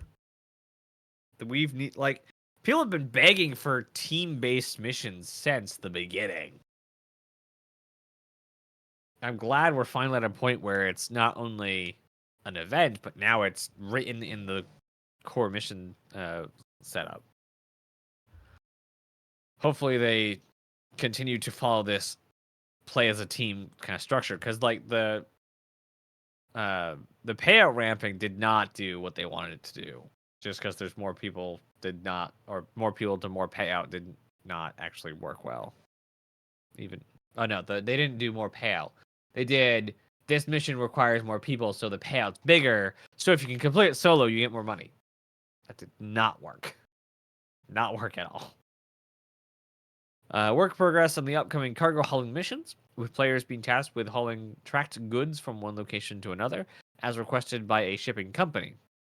With a constant payout of roughly 20% of the cargo's value, a hauler's income will be more sustainable than that of commodity trader who buys low and sells high as the market fluctuates. Still, once a cargo hauler gets comfortable with the profession, they might try their luck at commodity trading. Well, once you have the money to burn, why not? While the player is legally allowed to transport the goods, you don't own them. As a result, lawful stores across Stanton will buy these commodities to sell the shipment rather than delivering it. Or will not buy these commodities to sell the shipment rather than delivering it. The player must navigate to a fence, a no questions asked shop, often located in unmonitored areas of Stanton. However, due to the tracked nature of this cargo, fetches a significantly lower price than ordinary sandbox commodities. Interesting. I didn't even think they were going to go that way right off the bat. You can fence cargo missions. That's interesting. Is every box tracked, or is there like some tracked boxes that you can like filter out?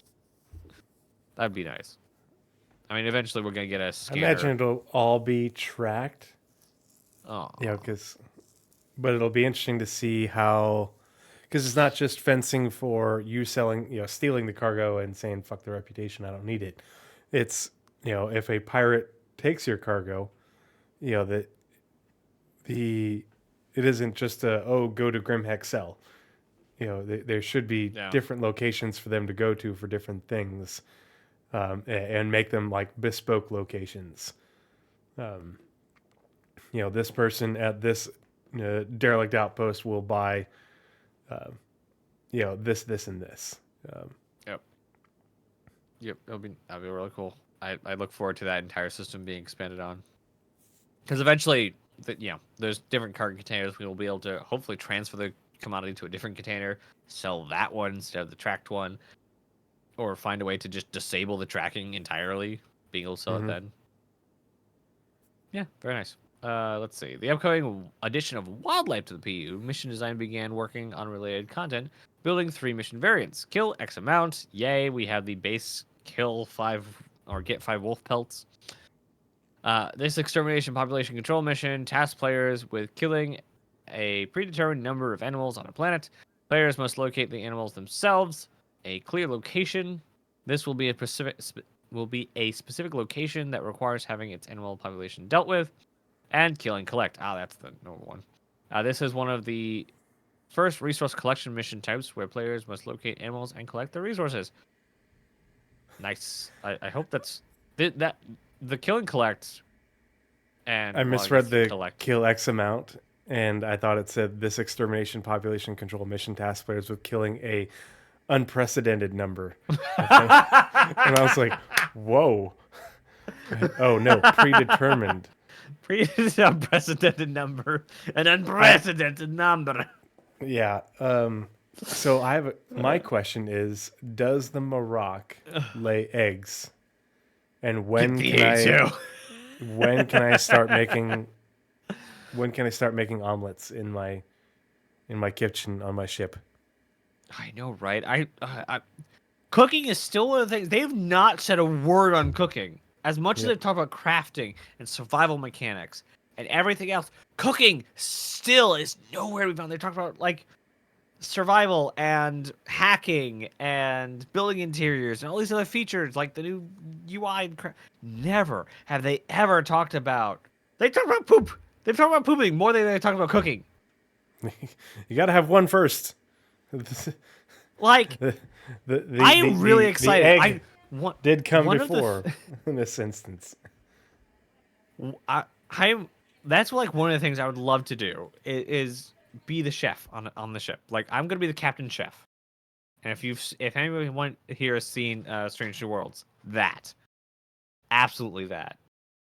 Like I really want a very thorough cooking, like not only to where it's helpful, but also it's a spectacle that you can cook and like it's something to have the people like the designs of the colonial outpost with that whole like cooking ring that people can sit there and watch you cook from all angles. Like it's built to have it's built to have cooking be a spectacle, and I'm literally no word on anything, any features, any work, any ideas towards cooking. Yeah. Not a single line of text. I need to be able to kill a copion and turn it into sausage and then be able to make my own homemade double dog on the fire. And I want them to go as hard as animal. So rude. What is the animal dressing? As RDR2 did. I want them to actually animate like skinning the animals and pulling off the meat. So Ruin in chat says, finally finished driving Tree. That blanket fort on the flight deck tangent was the most Marine Corps shit I ever heard. Oh, you all you civilians in chat and watching later on YouTube, if you could see the shenanigans that we would get into in the barracks or on ship, you would just be absolutely amazed and appalled at the same time. Yeah. That does encapsulate my entire feeling towards any military anything ever. Mm-hmm. Amazed and appalled. Yeah. Actually, Yeah. like that even expands to like most corporate things too. Like, wow, you created such a thing, but you're horrible. Yep. I have inverted repelled naked Oh no. off the third floor of the barracks down to the first floor landing.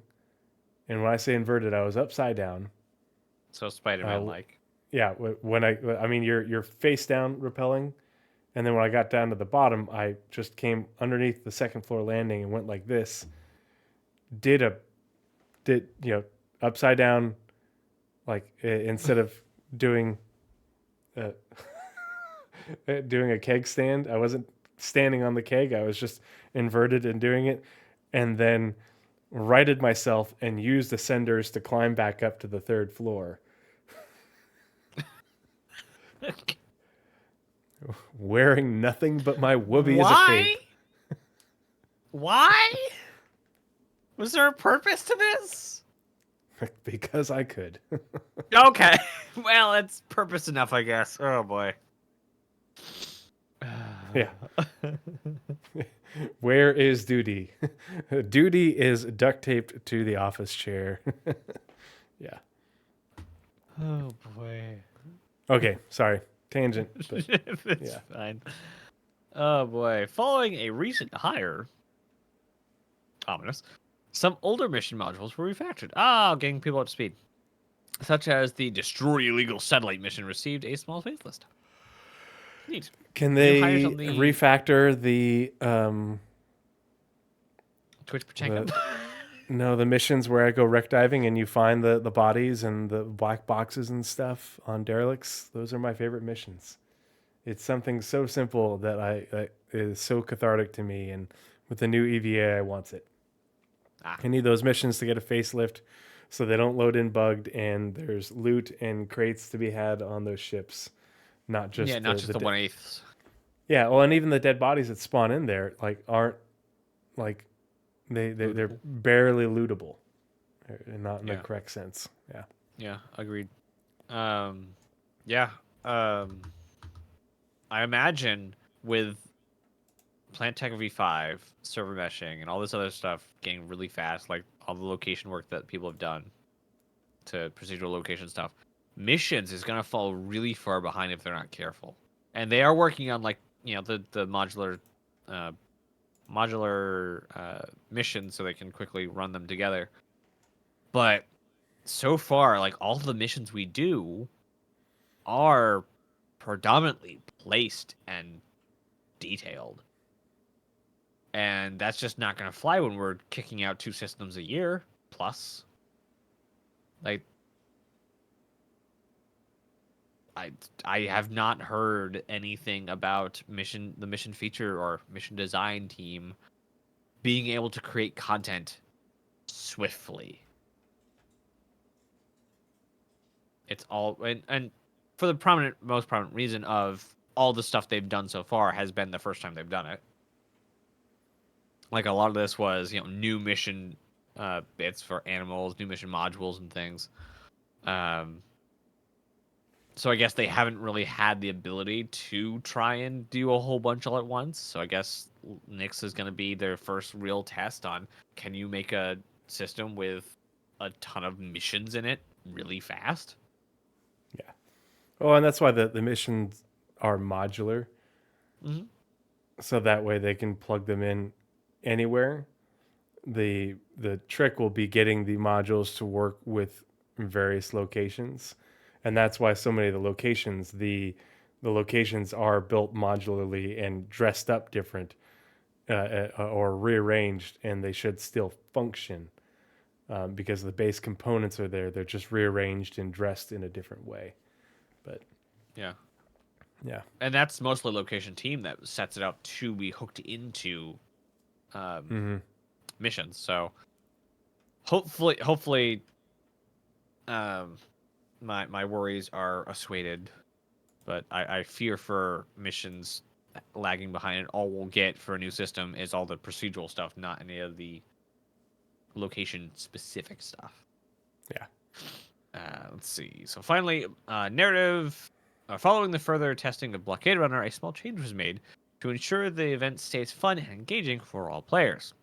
Work on the Xenothreat Global event continued too, alongside freight elevators. Ooh. Specifically, Xenothreat and freight elevators. Very interesting. All I'm right. super psyched. Super psyched for that. Okay, narrative. Starting on the PU side, last month, Narrative continued to work closely with design to support a variety of content, from revising existing missions like the new player experience to outlining new missions being developed to support upcoming gameplay.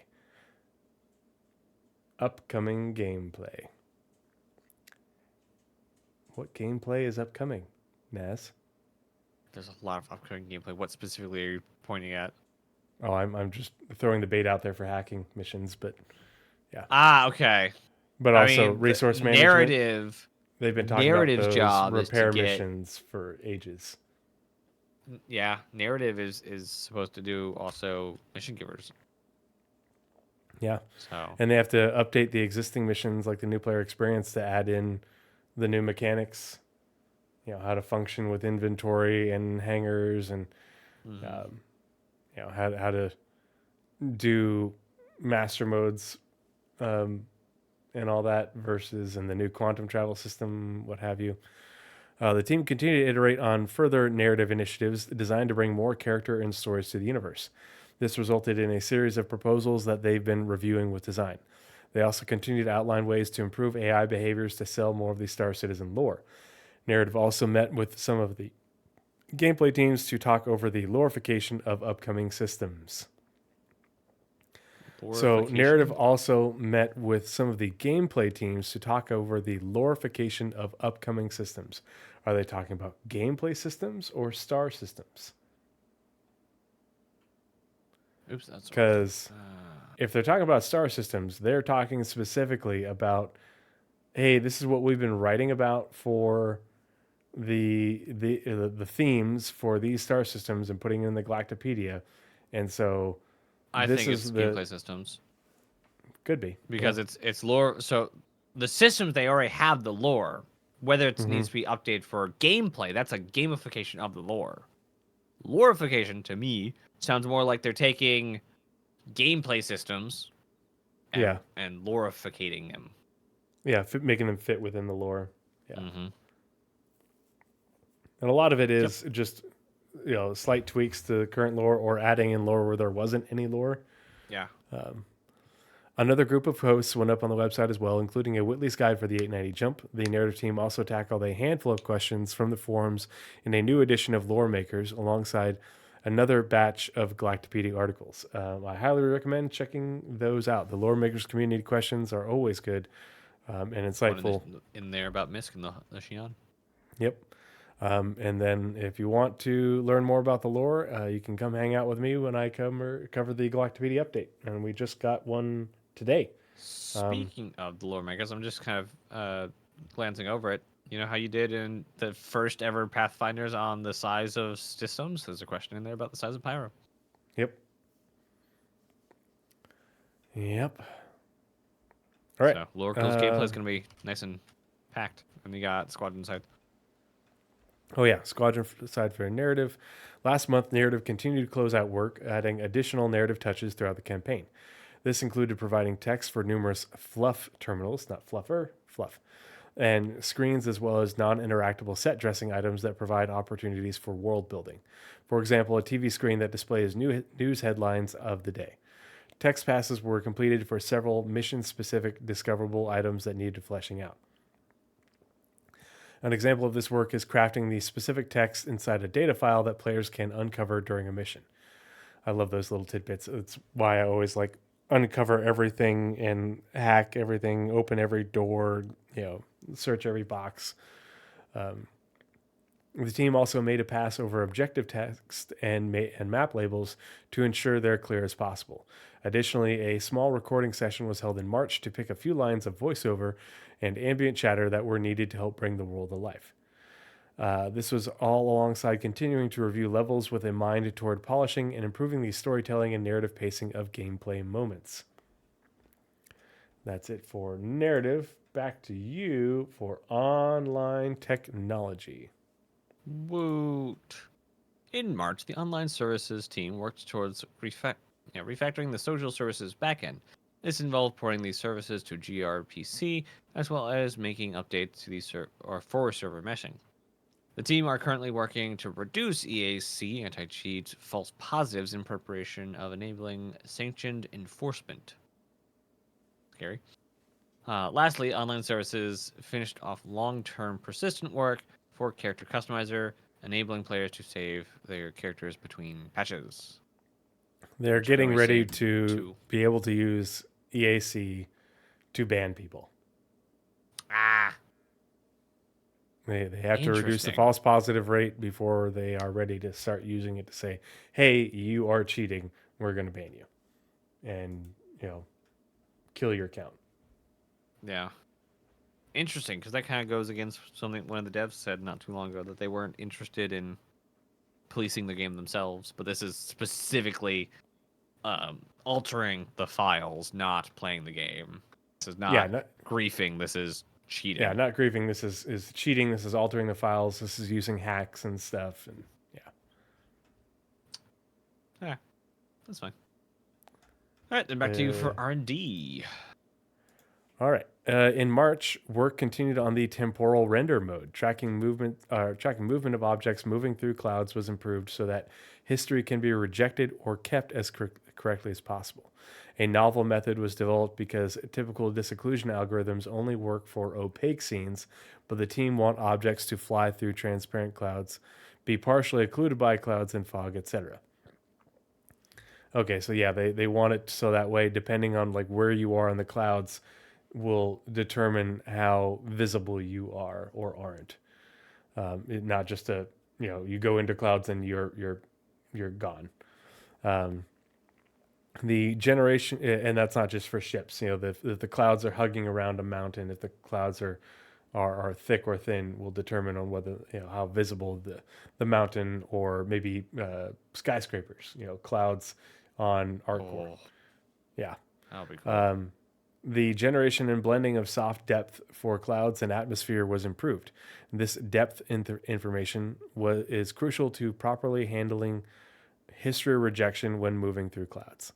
The team also supported the Gen 12 Vulcan endeavor by analyzing the current list of pipeline state objects used to render the game, and suggested several ways to reduce it.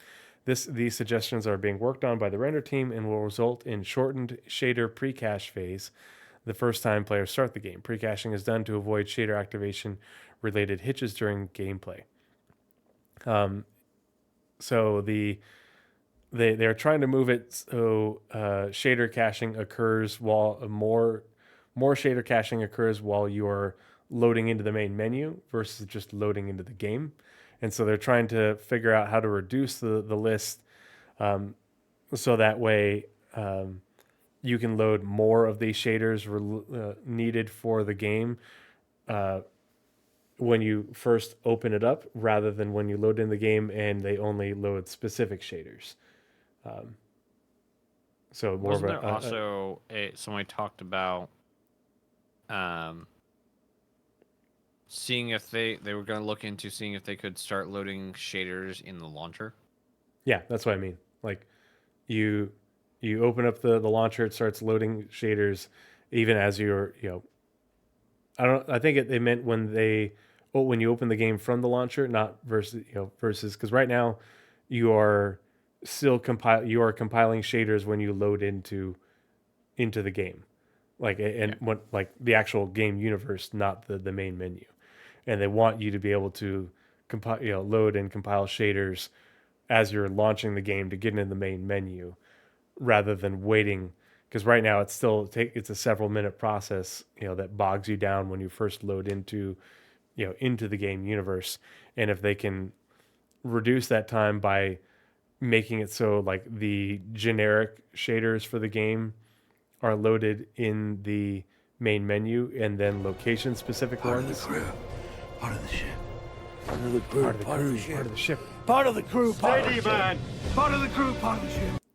Pinkaboo Panda, thank you so much for the follow. Thanks for coming and hanging out with us this evening. Thanks for the support. But that way, if it's really only having to load like more specific location specific shaders when you first load in, and everything else is already loaded prior to then. It would short that time specifically, along with making, you know, the library smaller. Yeah. But that's all for R&D this month. Back to you for tech design, starting on the PU. Tech design. All right. Tech design supported various areas of development to prepare for Alpha 323 and beyond. This included item banks, with item making a new rundown variant, or with the team. Yeah, with the team making a new rundown variant entity, setting up state machines and animations, and iterating on the main screen and player interaction points and flow.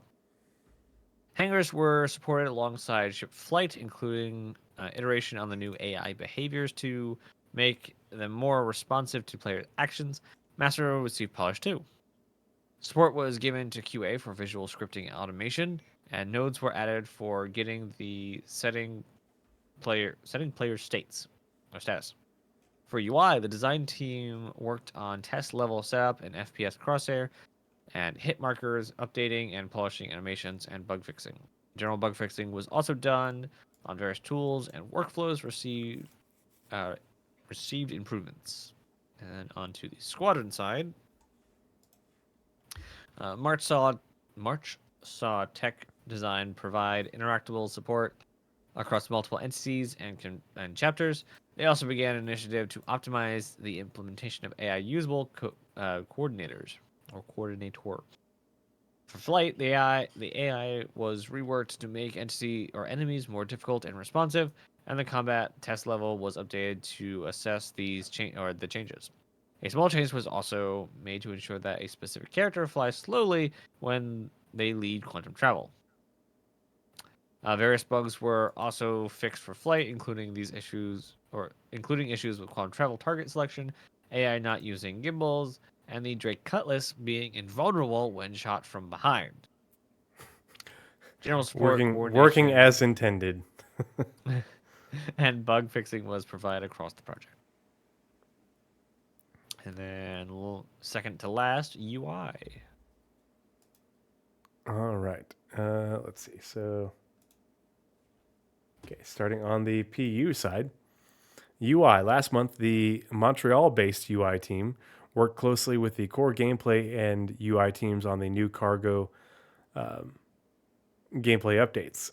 This effort encompasses the development of the new freight elevator kiosk, commodity kiosk, and item bank. They also began preparing mandates coming later this year, including the resource network and jump points.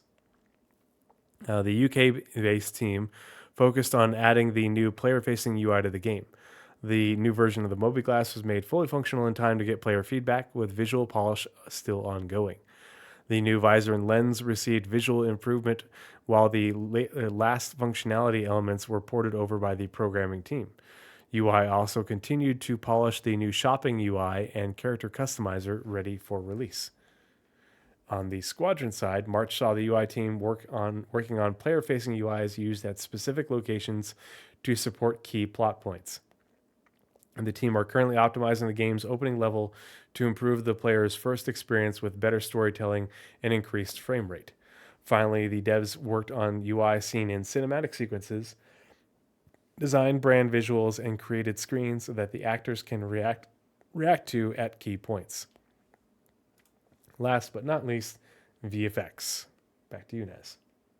All right. Last month, the VFX team finished their work on distribution centers and freight elevators. They also completed tasks for several upcoming vehicles. Progress continued on jump point effects, including concepting based on new gameplay considerations that became apparent during testing.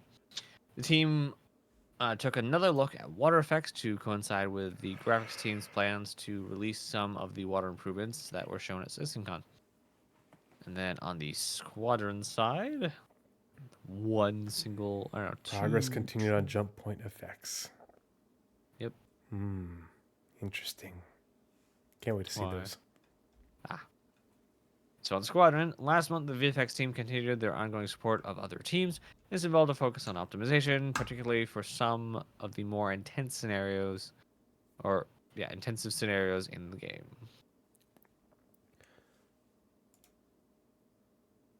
Hooray, we did it. After many tangents, we are finished. That has been the combined Squadron 42 and Star Citizen monthly reports for March of 2024. It is nearly midnight here, and that means it is nearly 2 a.m. for Nazeris, so we are going to call it a night. Thank you so much, everybody, for joining us. Let's find someone to raid.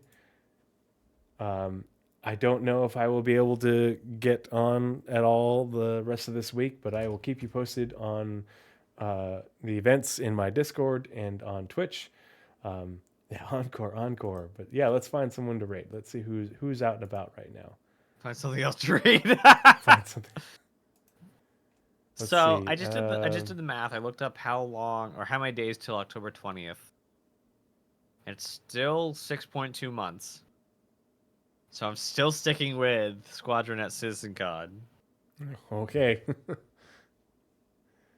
Let's see. Fairasalt is playing Star Citizen right now, sipping tea and testing stuff. Ah, neat. I'm shocked he has so few viewers. Well, we will raid Fairasalt and send them some love. Farasalt's a good dude. All right. Thank you much, everybody. Thank you for the follows. Thanks for joining us. And we will see you again soon. Cheers. Goodbye. Bye.